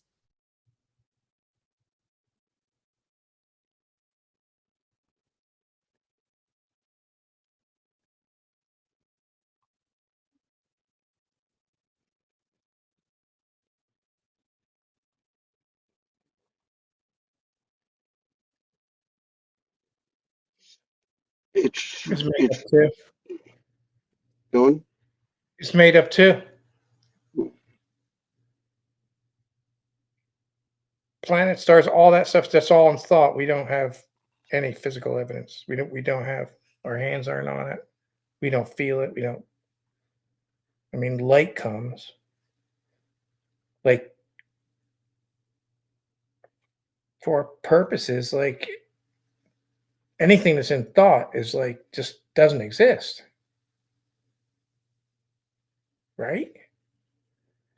Well, when you say it doesn't exist, If it exists in thought, it's enough for me to call it existence. hmm, does a thought exist?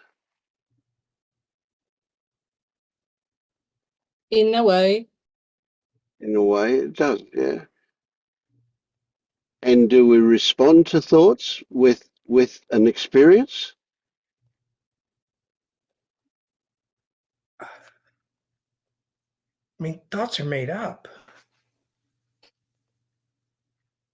Yeah, but if I say, What you said makes no sense to me, Vince. yeah,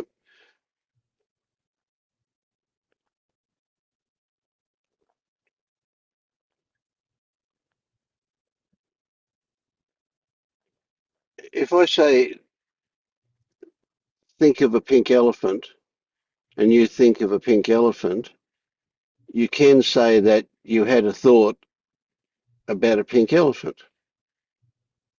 So in a way that is the existence of a thought. You're acknowledging the existence of a thought when you say that. And then if I go further and I say,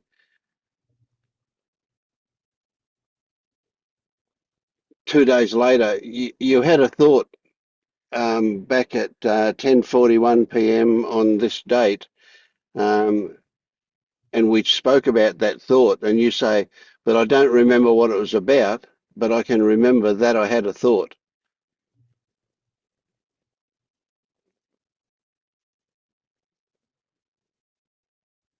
Yeah. I mean, I can remember my reaction to a thought. Hmm. Yeah, let's say I had a brilliant thought. Yes. And yeah, but And I you don't felt remember what it was, but I remember the that I reaction, had it. yeah, Yes. Yeah. the excitement or something, Hmm. whatever.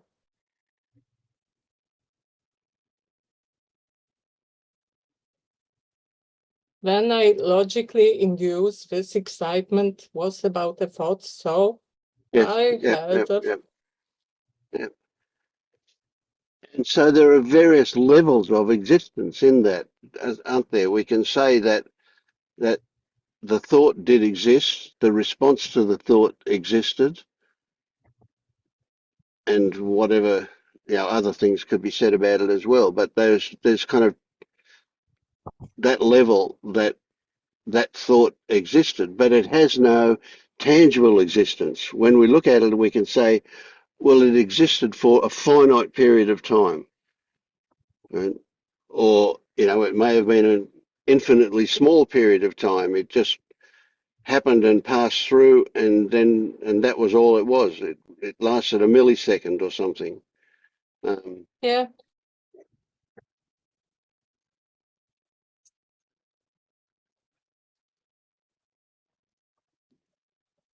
But the idea that it had existence, It's just an idea. it's also just an idea. That's right. Yes.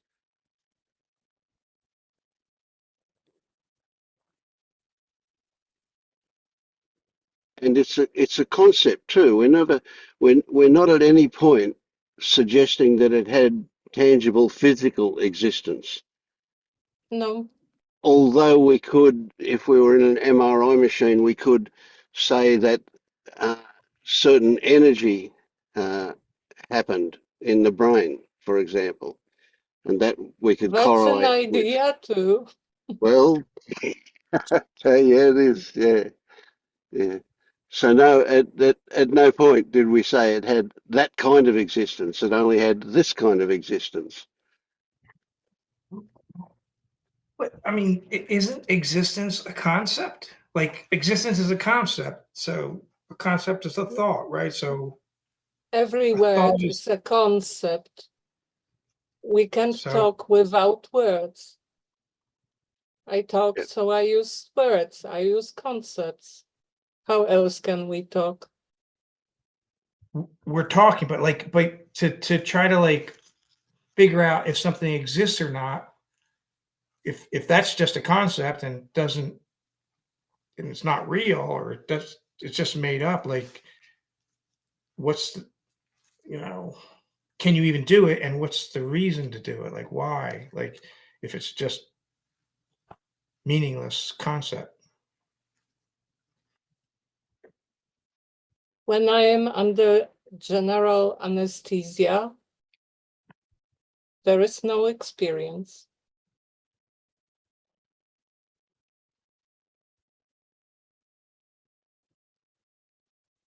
That is this Maybe. blackness that I wish for.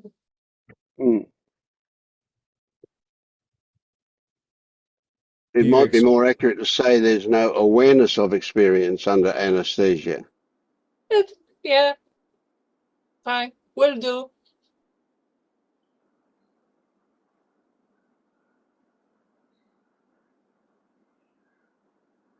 What is experience and what is awareness? Oh my God.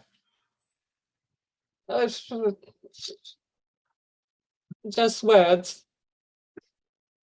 Yeah, they're all the same. We can call it existence, we can call it awareness, we can call it experience. All the same.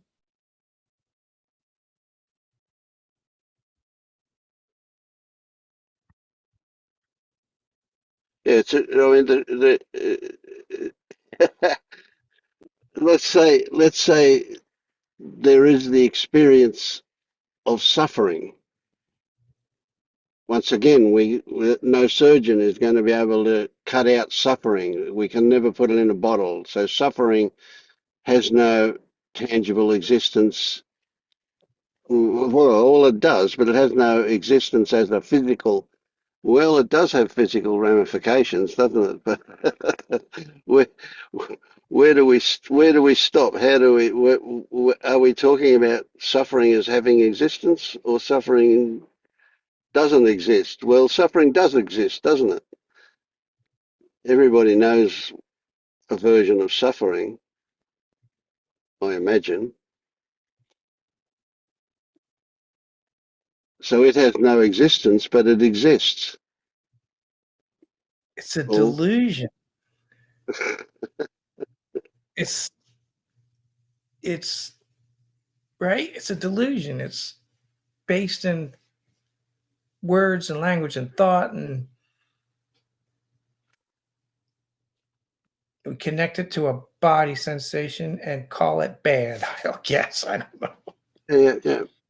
So this takes us on a giant loop right back to the very beginning. What we have is a world that exists almost entirely at a conceptual level.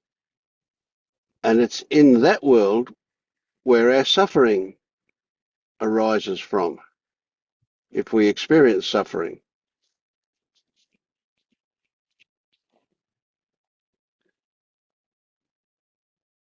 But if we have access to this other world beneath labels and words, this other world that where the infinite shades of white on the wall or the infinite subtlety and variations of anything that we perceive exists below the level of words, is there any suffering down there? I think not.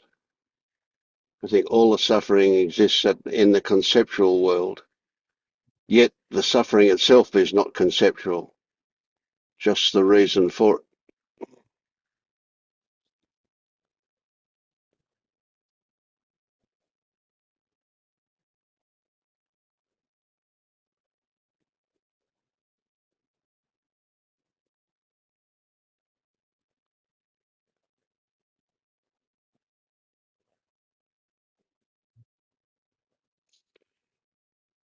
And guess what? That blackness that you talk about, Scott, that exists when we annihilate the conceptual world as the only world in existence, that blackness is not black. It's full of vivid and infinitely variable colors and every other sense organ that we've got is involved. But it's kind of like, if you're a painter, and I don't know if this is accurate, but I think if you take all of the colors in the palette and mix them all together, you get black. Yeah, Helen's nodding. That's right. Yeah. Yeah. So that's an interesting metaphor again, isn't it? Now, so you've got this incredible world below the level of concept, and it's only when you're looking at it from the world of concept that does it appear black. But as soon as you get into it and experience it directly, it's actually all of those colours separate and cease to be black, but become their own individual colours and the infinite variations and intensities, etc.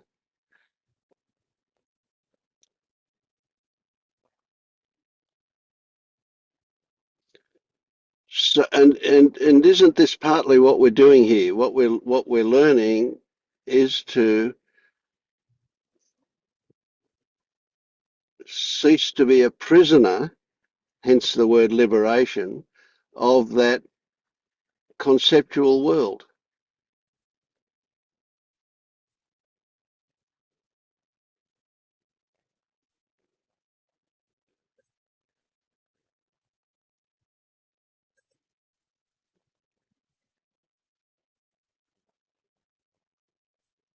It doesn't mean, of course, that we'll no longer be able to operate in that world. Of course, we've all learned to do that, so we can continue to do that. But we're no longer compelled to believe that that's the totality of what is actual. There is that discovery that there's other than that.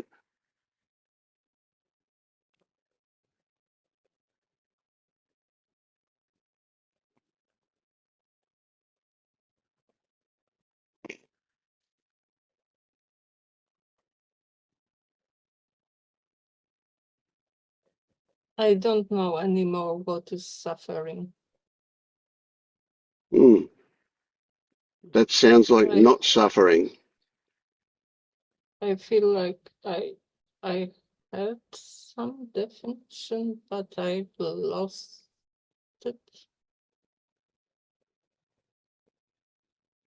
I don't know. It's strange.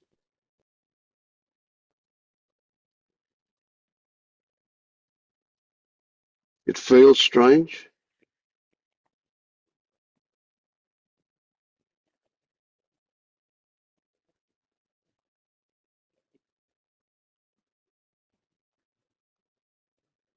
It's just strange to Strange to think about.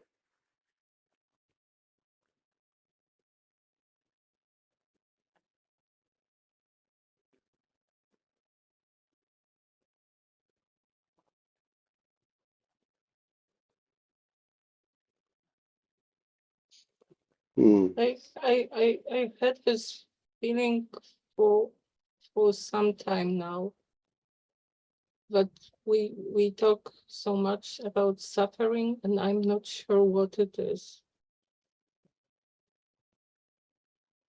I haven't experienced suffering lately, and I forgot. Yep. Yeah, well, that stuff does fade very quickly once we don't have the experience. Yeah.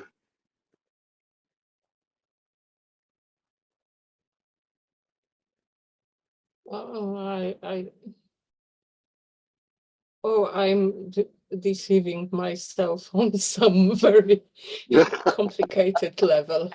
I don't know. Yeah. Well, it could be the case, of course. It could be the case, but Taylor, can you help? No clue. she doesn't have it written on her forehead that she's deceiving herself. I don't think so.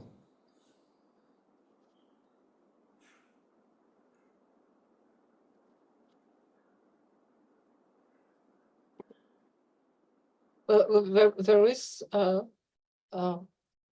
kind of definition that you want something but you don't have.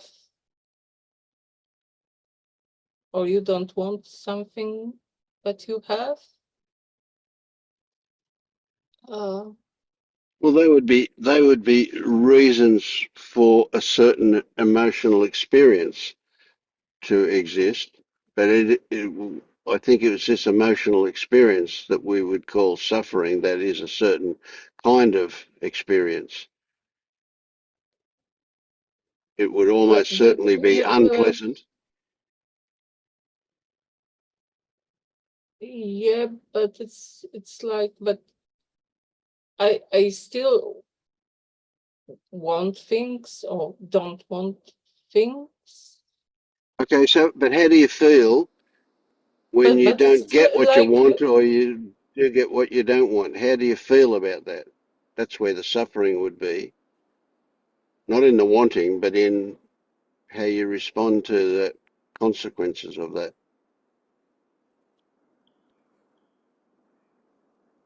I think even trying to call something suffering and other things not suffering, it's just drawing a line when there isn't any. And like now you're just thinking about what is suffering? Do I suffer? These questions don't mean anything. well, you know, if I want to smoke and for some reason I can't, I get anxious, I get jittery. But is it suffering? I just get anxious and jittery. If you believe it's suffering, it's suffering. If you don't, it's not.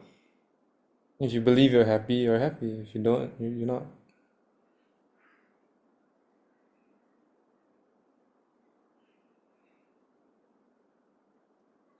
There's no objective suffering. It's just another label we draw lines around experience.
In terms of suffering and not suffering, I think for my experience, it's when I'm not in that place where I'm sort of content, for want of a better word, sort of content and okay, not with anything, but just okay, not because of anything, but that contentment. And then as soon as things start to encroach, which is where I'm finding myself at the minute, for me, that feels like suffering. Like there's been a relationship that's been around for a few months. It's caused me a lot of pain, and I'm slowly realizing that this woman who's come into my life and just sort of turned it upside down for me for not for the better. I'm suddenly realizing that there's parts of her that's very much like me, and it's really, really painful to see because she's everything that I don't like, you know, and I know it's personal preference, but I just don't want to see another person. But all of a sudden I'm seeing it in her and realizing that that's why she's causing me this pain. It's because of me finding myself like I'm seeing me in her, and it's painful. But I don't know. I'm trying to treat it with some sort of empathy and some sort of, I don't know. I just don't know. And that, to me, that's suffering, because it's just on my mind. Not 24/7, of course, but it just pops up again and again and again, and gets ruminated on, which I don't want to be back there again. So that's I don't want. So all that's causing sort of angst. When I was sort of like 3 or 4 months ago, just okay, and just sort of that sort of subtle satisfaction, and all of a sudden it's been, and I know it's there to sort of come up for me to look at, but it's hard.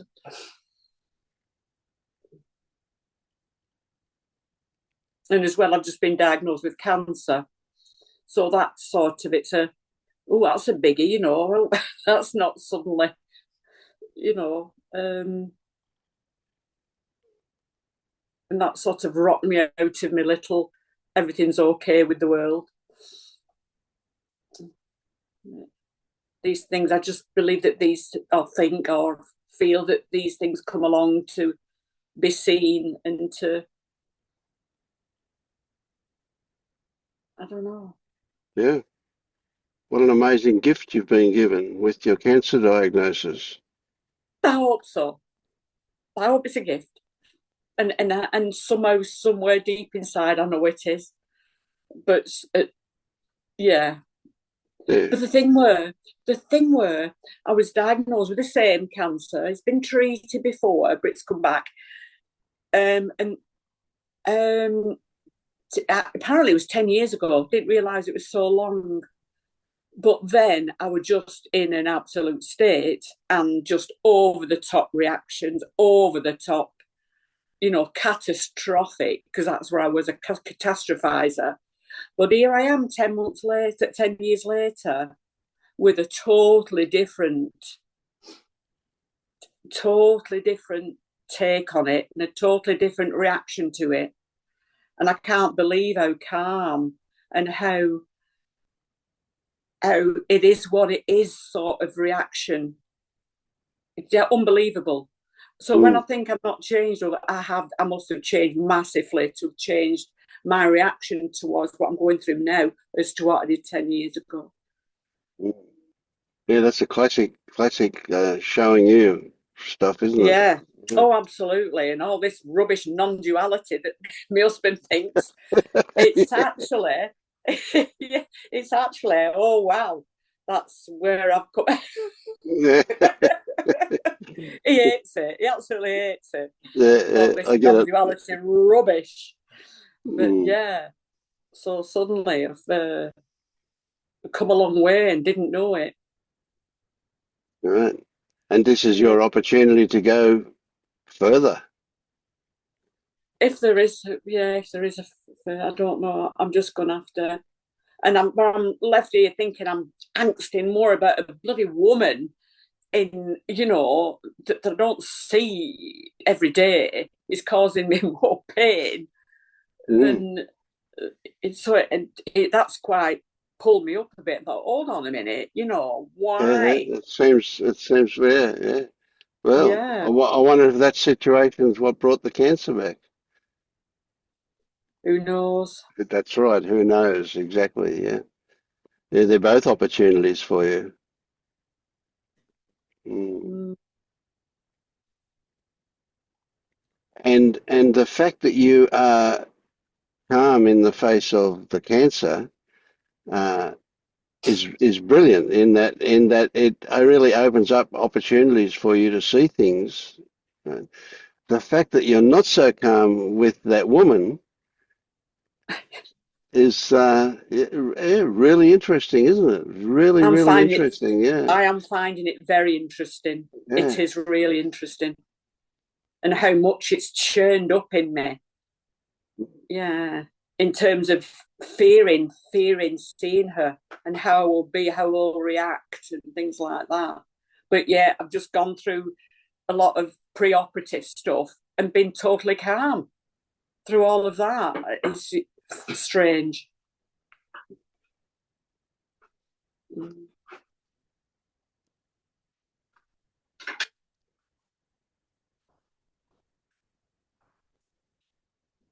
Yeah, no, it's not strange to me, but I get what you're saying. It certainly is strange in terms of normal or usual, or however you want to put that. Yeah. And compared to before as well, of course, because you can see how liberated you are from that old way of viewing things. Amazing. Yeah. Totally amazing. I was quite taken aback just how I've dealt with it this time. I mean, it's not life-threatening, but you know, that it could have been that, but it's not life-threatening. So, but I think just the word cancer in society, just the word. Well, we even have a saying. Much. We even in Australia we say the big C. The big C, yeah. Years ago, when I'm talking 40 years ago, my mum was a nurse. It was the big C. Yeah, you dare not say the name. So it does bring up a lot of fear when I've mentioned it to people. It's like, you know, you're joking.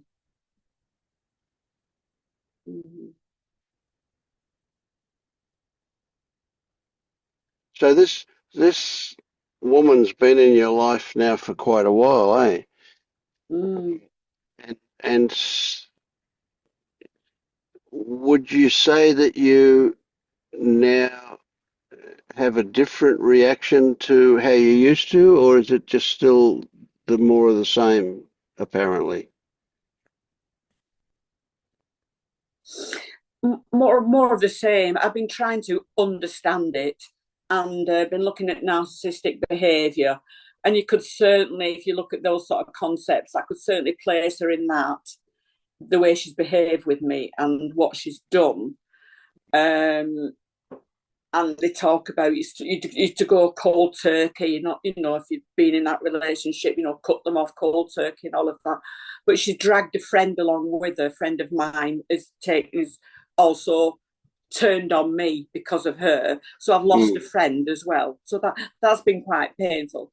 But and that's pretty compelling stuff, though, isn't it? See, that's where your focus has pretty much been the whole time, on what has happened. And if I remind you, it's never about what comes up, it's always about what triggers it. But you're still putting your focus in on what comes up. I'm trying not to, and I'm trying to look at what triggers it. And there's something in there about abandonment, but I'm understanding that it might be too painful to look at. So feelings about abandonment because I've done something wrong, that sort of feelings that's coming up.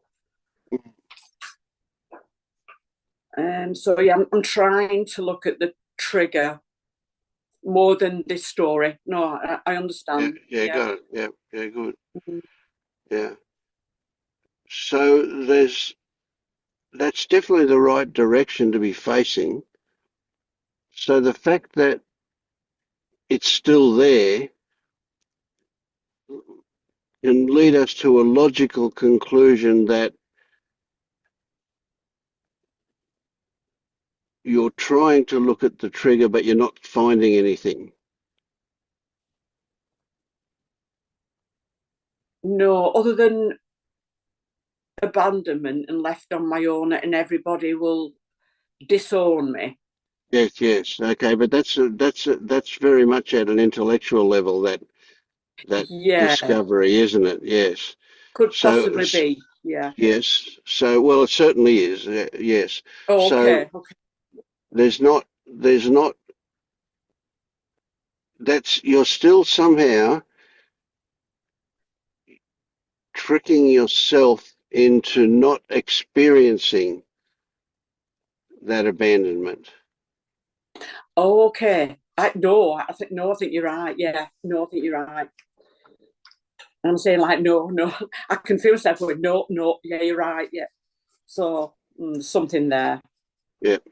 So you mentioned a moment ago that you even recognize that that's too big to go to get into, to immerse yourself in that will be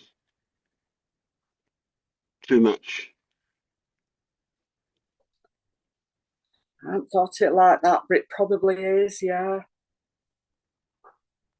How do I tackle this? How do, not tackle it? That's a bit Yeah, yeah, violent, no, but I get what you mean. Yeah, yeah. yeah. Well, Just keep trying to look little by no, no, little. no, no, don't try to look. See, as soon as you say I try to, you're also saying, but I'm not. You know, so trying to is failure before you start, kind of thing. So when you intend to look, something's getting in the road each time, eh? Mm. Because you're not seeing.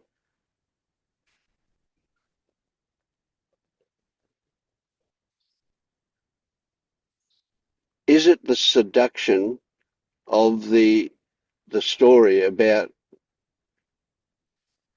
being wronged, or whatever your Mm. version of that I is? think Yeah, so. yeah. Yeah. Yeah. Is the That's quite strong. seductiveness of that, is that what keeps you out of getting into this dark Yeah. place? Yeah. That could be. That could be certainly a Right. possibility. So if we reframe that a little bit and look at it from a perspective that says it's your friend, those seductive thoughts about the story, about how wronged you are, etc., etc. You've been, yeah, that is your friend. It's keeping you away from what you fear. From what Yeah. it fears is another way to put it. It's another concept, but it fears that you will be so overwhelmed that you won't be able to handle it, and so its job is to keep you away from that. Mm. And it's doing a good job, isn't it? It's your Oh yeah. friend doing a really good job keeping you away from that stuff, Yeah. because yeah, you're an emotional person and you're gonna just really fall apart if you go down that road of looking at what you know is there, that Yeah. abandonment. Yeah, yeah. Yeah. Mm. Yeah.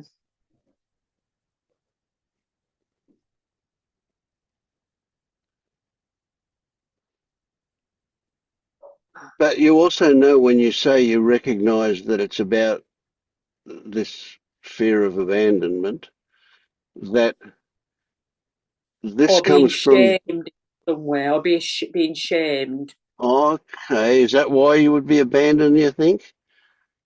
I would think there's some shame in there. Yeah. So I imagine that you recognize quite easily that this was something that you learned a long time ago. This was something you Yes. learned when you were really young and you didn't have Mm. the experience, the skill set to put it into a Yeah. perspective that said it's Mm. about conditions that you were Yeah. responding to, Very that much you so. learned this through. Yeah, yeah, It's yeah, very much so. Yeah. Yeah. yeah. She just reminds me of my mother. All this stuff of my mother, her behaviours, the fact they had to creep around and glass, eggshells and all of this Yes, yes. So because of her you're just. again It, you're yeah. again focusing on what the story is about. Yeah. Yeah. Yeah. Yeah. Now, fine, that's fine, but there's that the juice is not in the story, although it feels juicy. The juice is not in the story of your mother. That's not in the story of Oh, that woman. It's in your fear of getting into that stuff, of letting Yeah, it, there is of letting fear. it. Yeah, Fear. Yeah. that's where the juice is. Yeah, yeah. So it's not about that stuff. It's about what it triggers in you from before, and you can see that. Hmm. Have you done that meditation that I put up? I suspect you have. That that what do I call it? Yeah. I You understand that more you now. now, you then, or something, yeah. And you've Yeah. done that, but didn't change anything for you. Only because I don't think I've actually looked at it properly. It's still the story, but I'm now Yes. understanding it's not Okay. about the story. Right. I'm And you understanding that more. you might also find that meditation a bit threatening as well. I suspect that you will get quite emotional as you do it, right? Um, Yeah. that meditation, there is a link to it in the notification I send out every week. Have you got that? Yeah, yeah. I've seen Yeah, that things a few times, yes, with the yeah, child in the okay. corner. Yes, yes. Yes. Well, go and Mm. go and do that as well, Yeah, yeah. as not trying to fix anything, not trying No. to change this stuff or end it, but rather to just get closer to it and investigate, Yeah, to yeah, consider, yeah, stuff as you do yeah, that. Yeah. yeah. See, I mean, you've got the tools. You know what it's about. I And it do kind, in a now, yeah. way, knowing what it's about, it can also be a bit distancing for you. It keeps you in your head, that knowing, Mm. instead of letting you get into your body about it. And that's where so this is the really big thing. I feel like I should do that meditation again, but one of the things that I want to emphasize really big time is that when you're talking to the young you in Yeah, there, and you're bringing your adult perspective to the naive, innocent young you that was the one who got brainwashed by the circumstances into believing that there was something inherently wrong in themselves that caused that. And that's not the case. It was, in fact, external conditions that brought about that. Right? And so when you're explaining that to the young you, the words are just the carriers of emotion, of forgiveness, of acceptance, of love, that you need to have the young you acknowledge and appreciate. And that young you, when that happens, that young you will start to merge with you, and you'll feel the merging happening. And at that point, you can gather young you in your arms and bring it back into the present. And all of that stuff it believed will be overwritten by what you now know as an adult. Yet that young you will reside happily in you in the present. No longer be in the past holding you back. It'll be in the present. So when you're using words to explain, it's not the words that the young you will be affected by. It's the tone of voice, it's the love, it's the emotion in the explanation that will change things for the young you. The forgiveness, the letting go of the guilt and the shame and all of that, just letting it go.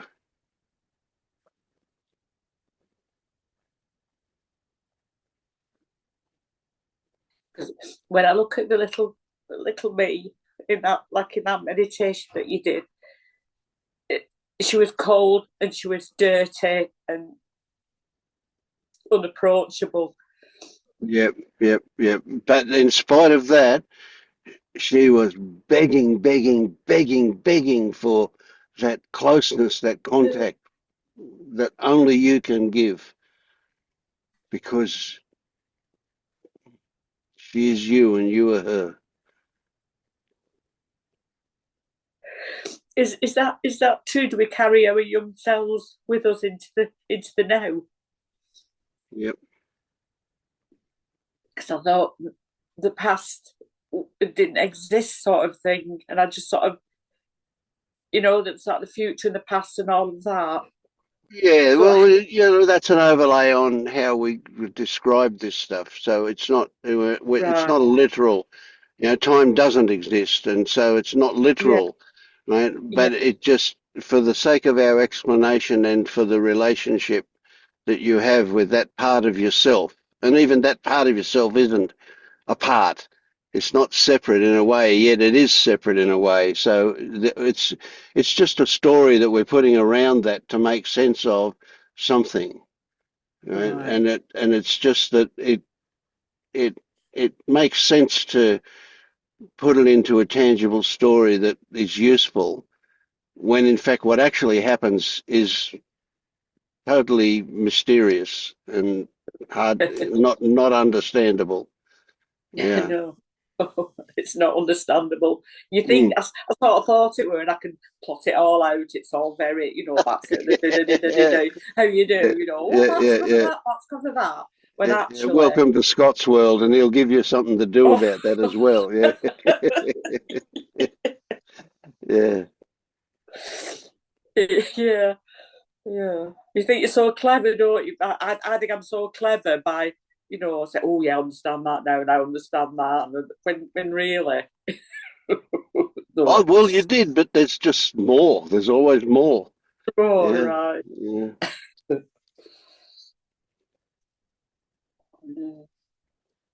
Mm.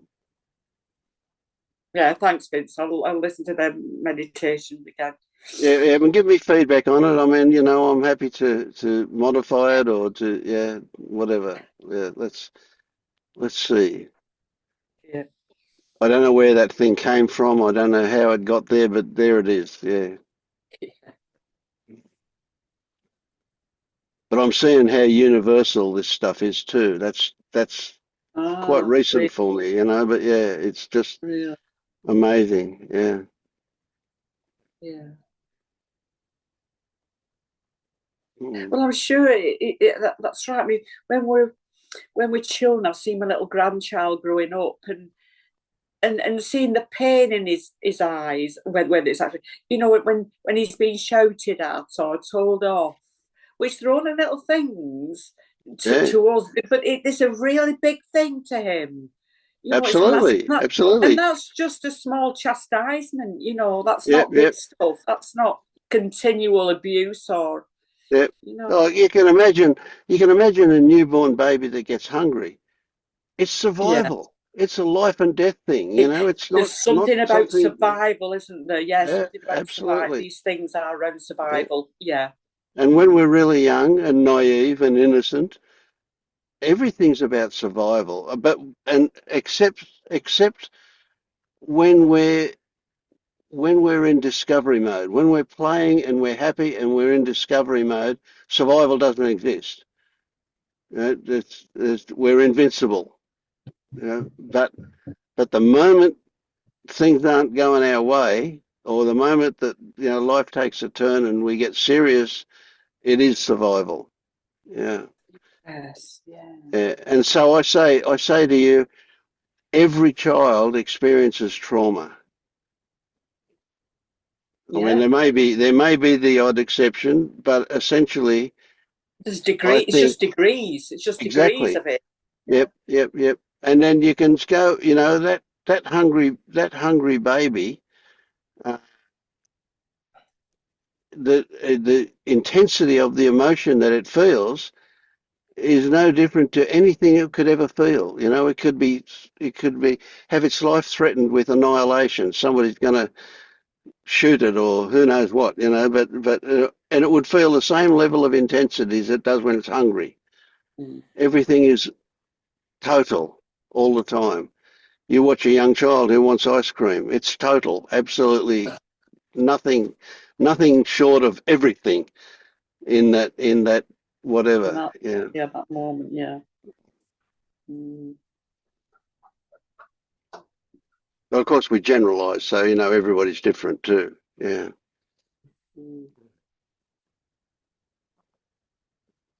How's things been for you, Maja?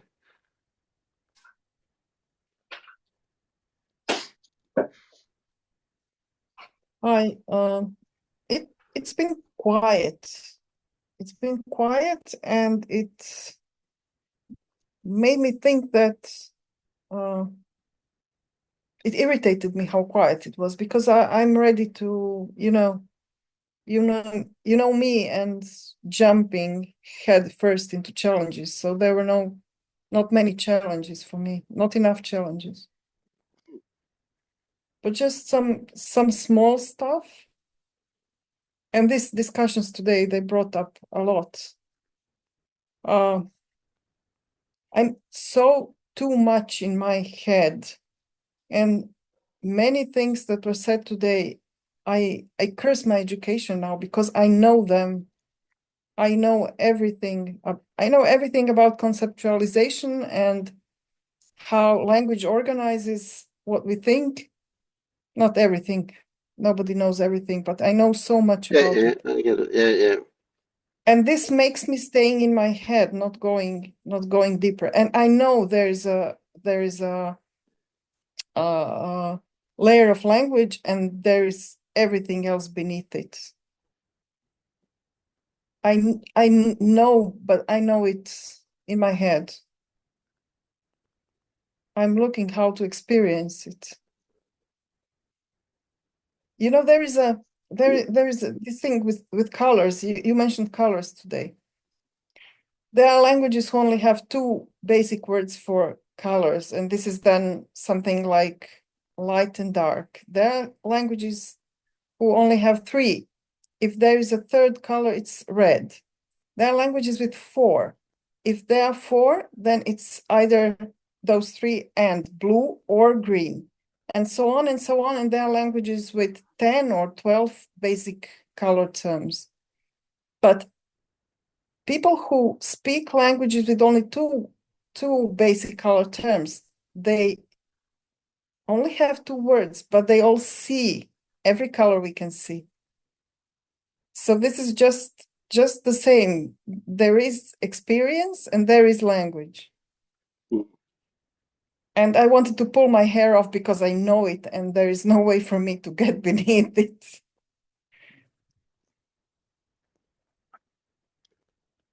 Yeah. I have a story about it. I and my husband, we see colors a bit differently. And it doesn't help that I have glasses with a filter. So everything is a bit more yellow to me. And it often happens that he asks me, bring me the blue plate. And I say, what blue plate? There is no blue plate.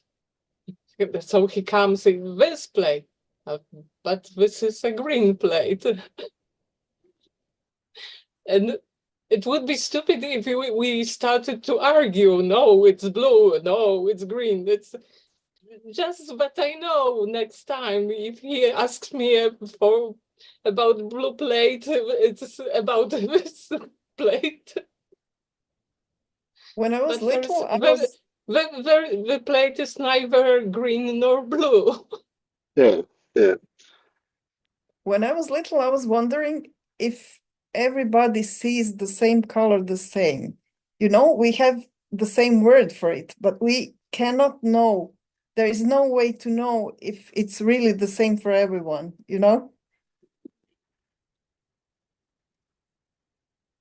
I kind of imagine that we can know that it's not the same for everyone, that everybody has their own version, but the subtlety might be too minute to be described. But nevertheless, yeah, I think even though we both see blue, see the thing is that one of the things that really jumps out for me is that a blue plate or a green plate, it doesn't matter. That colour isn't that colour. That's only that colour at a really simplistic level. As soon as you look at it, simply because of the way light falls on it, there's going to be shadows or darker sides and lighter sides and brighter sides and whatever. All these variations occur in that one colour. And it's just a simplistic notion to say, oh, it's that colour, when in fact it's a multitude of colours to the eye, not the plate itself. It may be perfectly, well, it couldn't possibly be perfectly the one colour all the way through, but it really is the way it's seen by the eye, and that's interpreted by the brain, that in fact gives it a range of colours. Everything has a range of colours. I can look at this computer in front of me, and the left side, the light shines on the left side, but not on the right side in the same way. So the left side is lighter and the right side is darker, but it's the same actual colour. It's just what it appears here, and because of light and so on. So once again, there is just that experiencing. So you say you know about that in your head, Maja. What I say to you is you actually experience that as well, but you don't appreciate that you experience it because you keep thinking about it or something. It must be because I perceive. I do perceive. I wouldn't have any thoughts about it if I didn't perceive it. Mm. But this is also something I know, and I don't want to know. I don't want to know anything anymore. Do you get that? And I imagine I know the answer, but anyway, do you get that all that knowing is about stuff, and it's not actually the stuff itself? Yes, yes, this is what irritates me. Yes. But You know that somehow there's a block for not the experience, because I'd say you do experience it, but there's a block for the appreciation of the experience. I would say so. Yes.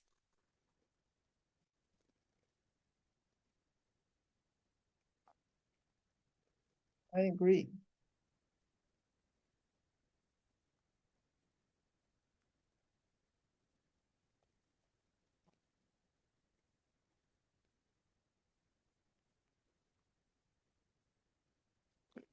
That's a funny one. Yeah, I've come across quite a few examples of how knowing something gets in the road of knowing it. Yeah.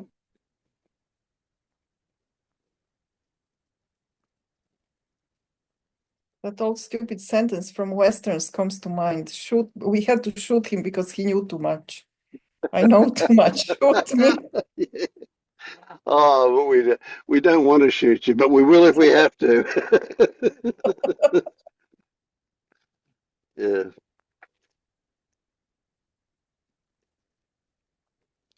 I would tell you, but then I have to kill you. Yeah. Yeah.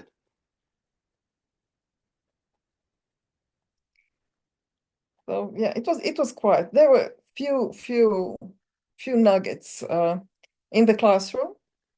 It was Oh, a that's a big disaster. one for you. Yep. Yeah, it was a disaster this week.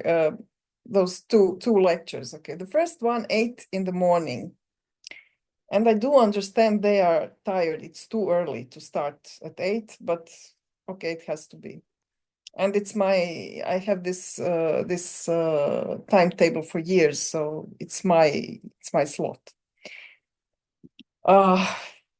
I know it's a boring stuff, theories of translation, and I think it is in our plan. So I have to discuss this with them, with the students. But on the other hand, the machines will translate in a year or so, so it's obsolete, I would think. Mm-hmm. It doesn't help me. It's in the plan. I have to do it. But I try to give them something out of it so that they just contemplate some things related to translation and to cultures, different cultures, and so on. I try to incite discussions about things. They just sit. And so this week I tried to make a role play for them. Like one is a translator and the other is someone who needs a translation, and they meet and they have to discuss things. Like, what is it? When do you need it? How much would you like to pay me, and so on. There are some practical things to discuss. Do you want me to use translation memory or something? These are new things to consider now. Okay, and I do this role play. I don't know. Like, they don't exist in my classroom. They don't talk. This discussion in the role play, it was really weird. And I told to them, you're toast. When you get to the market, when you need to discuss business with someone, you're toast. You didn't ask how much you'll be paid. You didn't ask when it has to be finished. They didn't do anything. It was really, so this is normally a situation where I would ask myself, what did I do wrong? But this time I just was there, and it was like that, and I didn't beat up myself for this for the first time. And then yesterday I told it to my daughter, who is younger than them. She's 18 and not very mature. And she just told me she experienced two different schooling systems. And she just told to me, but they are 4 years in your program.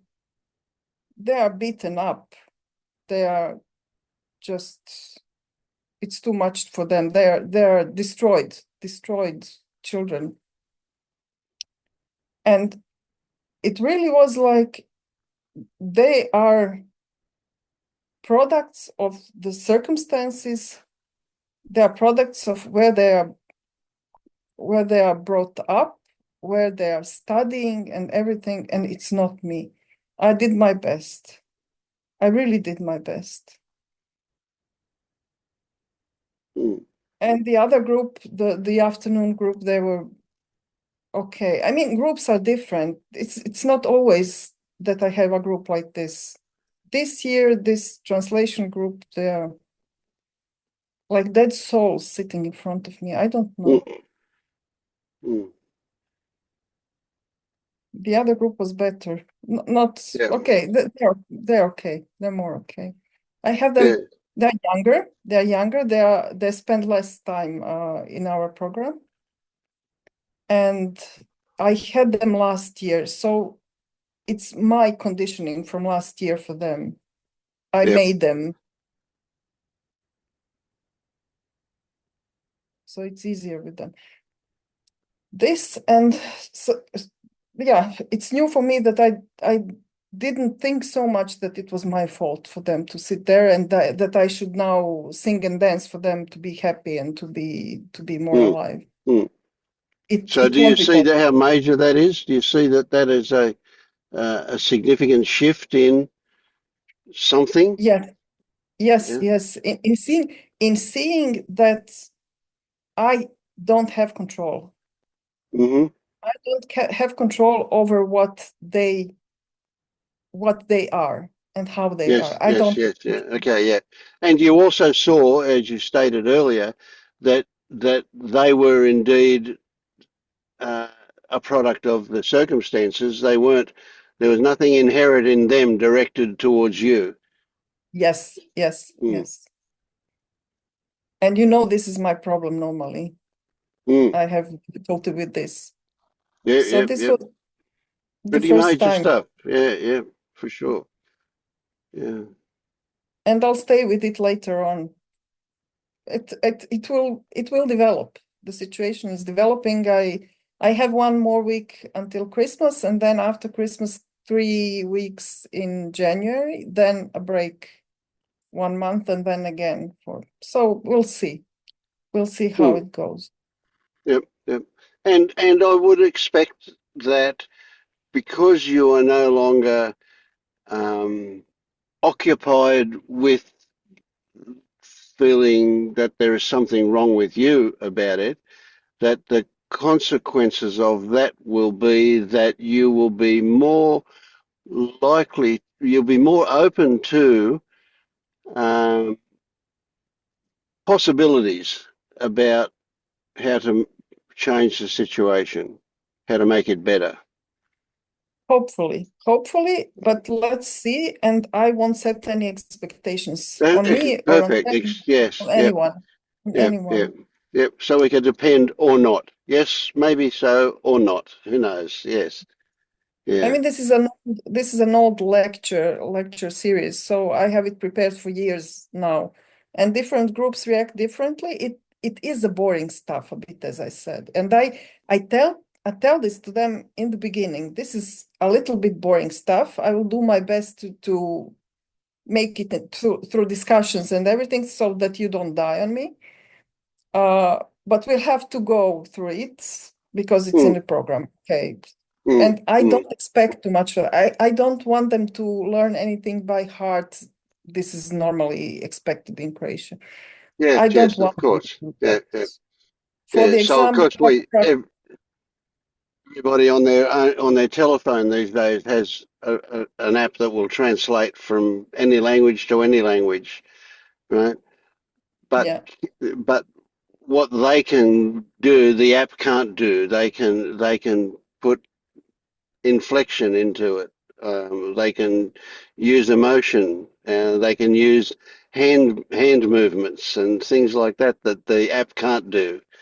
That they might will have make to it. they will have to mediate between cultures, not anymore languages that much, but cultures. Yes, And yes, cultures are what the language shows. As I said before, the language shows how we see the world. You know, some of you know it much better than I do. I know it only in my head. But the cultures shine through their language, mm, and differences between cultures are seen in the language. mm, This is what they will have to do. They will have to translate between cultures, because the machine doesn't have a soul. It's not yes, that's wise. right. Yeah, It's yeah, not. yeah. It's And of course, just a particularly prediction. when you get around some of the European countries, people use their hands differently when they're talking. Yeah, Very culture specific hand movements, I've noticed. Yeah. yeah. So there are some things to learn, but okay, okay. Not my thing. I do my best, and yeah, Helen. She hasn't got her hand up. Okay.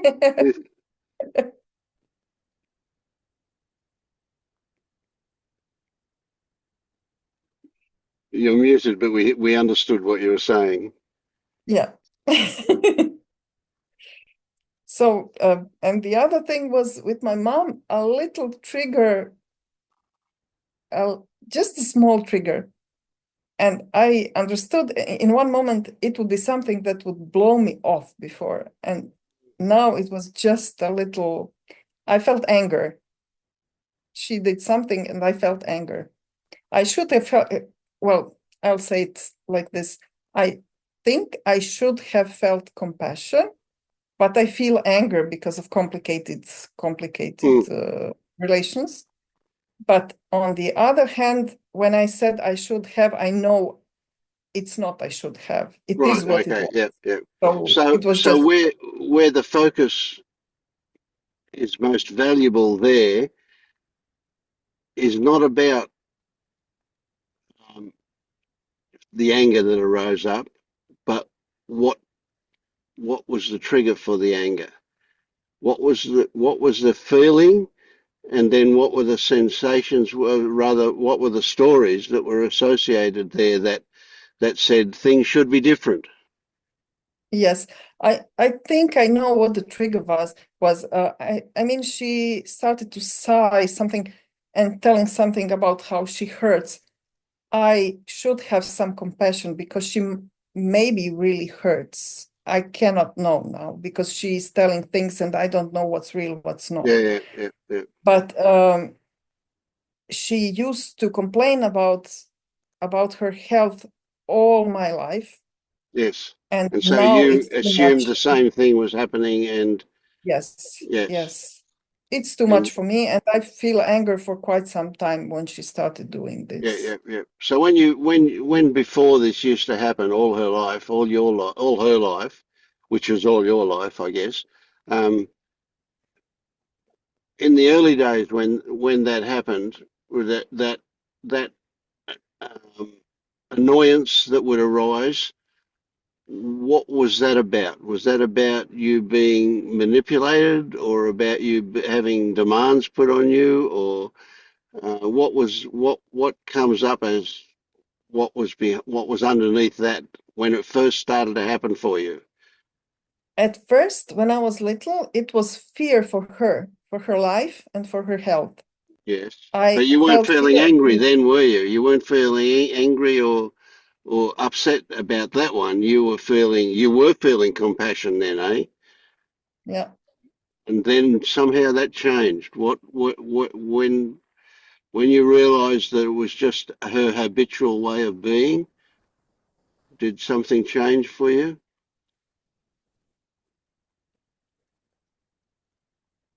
Yes, it got into anger. I felt manipulated. I started Yes. feeling manipulated. Or Mm, I started thinking that I was being manipulated way before, mm, and that she's always complaining. mm. She was always complaining. There was always something to complain. Right. So that anger was about that old feeling of coming back, of being Yes, manipulated. Yeah. yes. And it comes very quickly. It comes so quickly, but I can Yes. see it now. I see all the whole sequence, the thoughts, the visceral feeling, everything, sensation. Yeah. I see it now.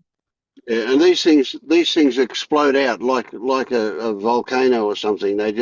Or maybe more like a bomb going off. They just have this instant eruption uh, of anger. It's happened so quickly in less than a second. It's there suddenly, full on and big time. Yeah.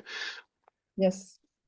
The moment that you recognise that what's happened, that's the moment to celebrate. That's the moment that will change that habitual behaviour. Right? So there is the seeing of it,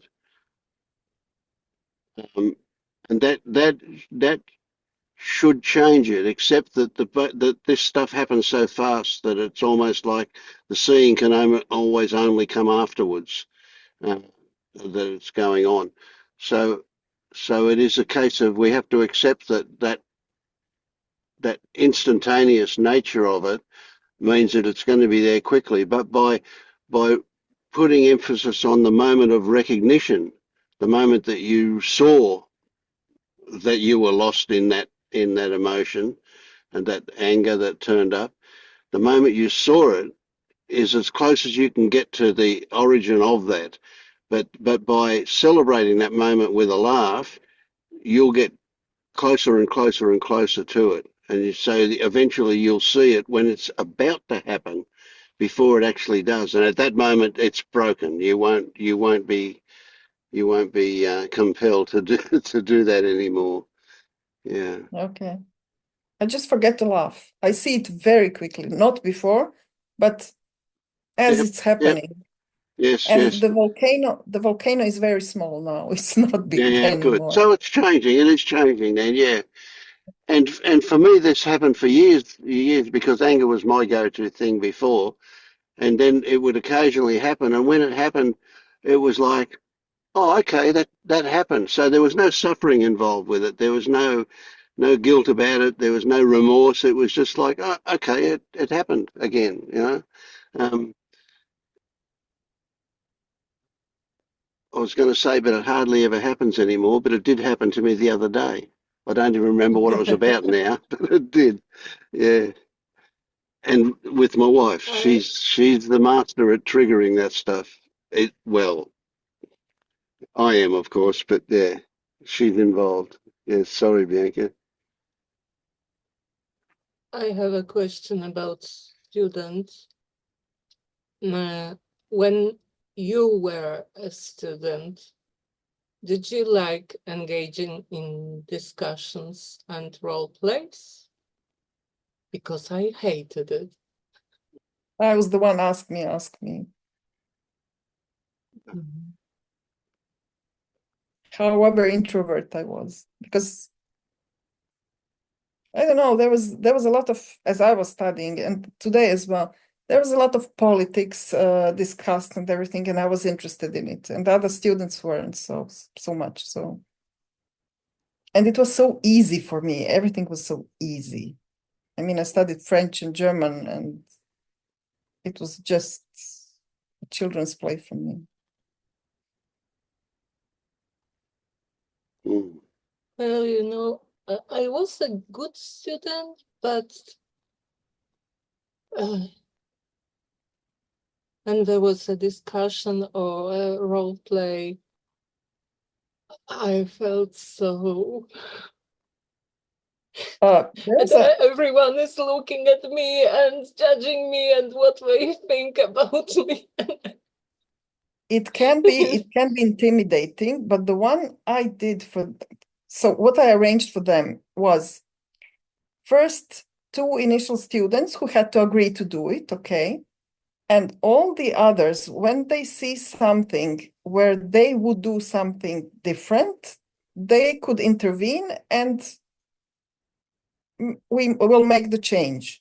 So there's another person playing. So there wasn't, they weren't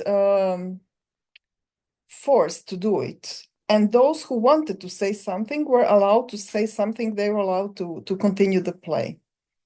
So it wasn't, I tried not to torture them with it, because for some it can be, and they are very, very small group. There were like 6, 7 of them there, and they know each other very well. So it wasn't some They shouldn't be situation. too self-conscious. Yeah. Yeah. I try to be considerate, but nothing helps. So I'll just barrel it till the end of the school year, till the end of the academic year, and then look forward for the summer, like as every year. Yes, it's tricky, isn't it? It could well seem like a thankless job when they're not enthusiastic or involved like that. Yeah. Yeah. But then, as I said, afterwards, this letter I got after 10 years, afterwards, sometimes they just show up and say, "Oh, you are terrific. You changed my life. Oh, where were you when I was suffering in the classroom?" Yeah, and they never told you. Yeah, you didn't know. Yeah. Yeah. So about suffering, I was suffering when I was thinking, "Oh, it's a difficult situation. Poor me, poor me."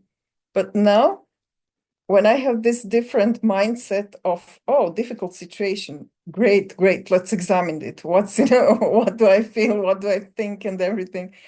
I don't have the time to think about suffering. I don't have the time to think poor me. So Mm-hmm. I just don't see if I'm suffering. Maybe I am, but maybe I'm not. Well, I think for you, Bianca, too, if you don't know you're suffering, you're not suffering. For me, it's more like bring it on now. Bring it on. Can I just say, Maja, I think you sound a wonderful tutor. You really do. Your attitude is wonderful, and you know you really want the best for your students, and you'll just sort of do very many other activities to get results. I was a tutor, but I wish I'd known now what I should have known then, like being in your position. If I could have just done sessions and took lessons without without wanting them to be something or to be more enthusiastic, or if I'd have had more of I could stand back a bit and say, I've done my best, you know, and I've put a lot of work into it and I've shown up and I feel I've done a good session. It's as much as you can do. And then I expected results that weren't coming. And I think that's where my suffering lay, expecting results. But like you say, you're getting them maybe 10 years later, you know, from ex-students. But to me, it sounds like you're doing the a good thing. Yeah. But yeah. Thank you. Thanks. And I don't succeed. I mean, I have the problem with the thing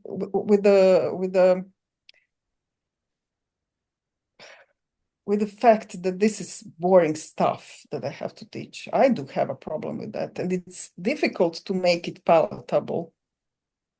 I don't succeed every time. Sometimes if they die on me, they die on me, and I understand it.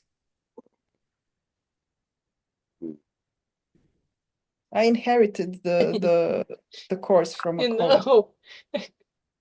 Also from my student experience, at 8 o'clock, you hope for just a lecture that you can sleep through. Yeah.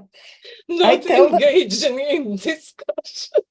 I tell them every time, I don't see enough coffees on your tables. Where are your coffees? I want you to be awake.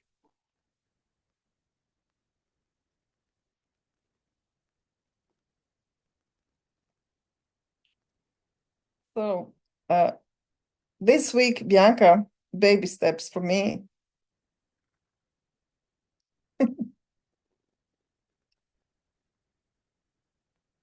I love your sense of humor.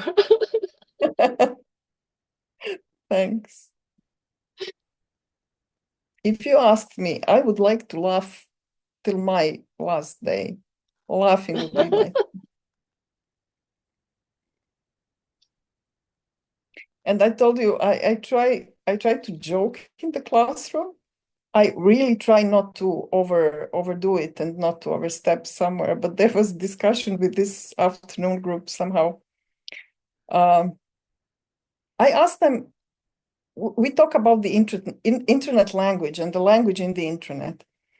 And we talked about emojis and everything. How do they use it? How do they replace emotions and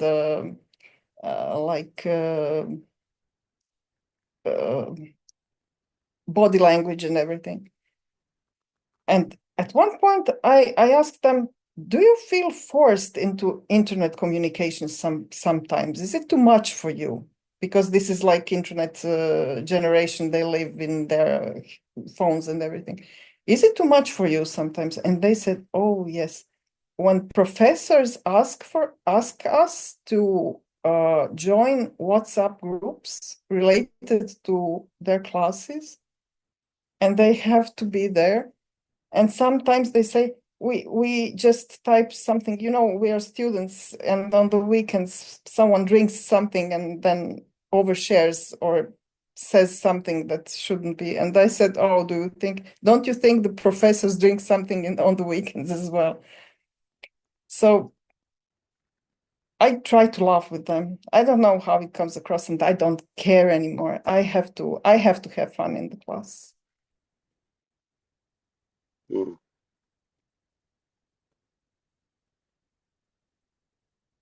If it's not fun for me, it's not fun for them for sure. And to learn something at the same time. And if they feel good, they will learn better. It's my Absolutely, yes, yeah. And you feeling good and having fun and whatever has to be the best possible experience that you can offer them.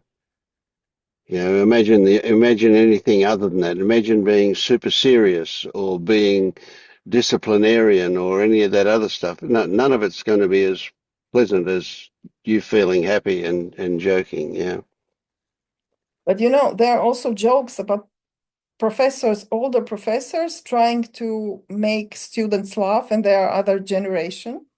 Yes. So Yeah. Well. the professors themselves now laugh at the fact that they try to make their students laugh. So it's Yeah. Well. Good. full That's good. circle Yeah. now.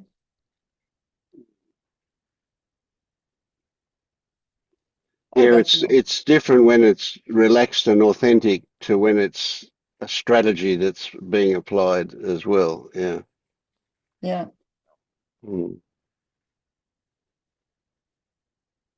Okay, well, we just hit midnight here, so it's my excuse to go off to bed. So thank you, everybody. A great one again, every time. So good. Okay. Big hugs to everyone. Yes, absolutely. We'll see you all later.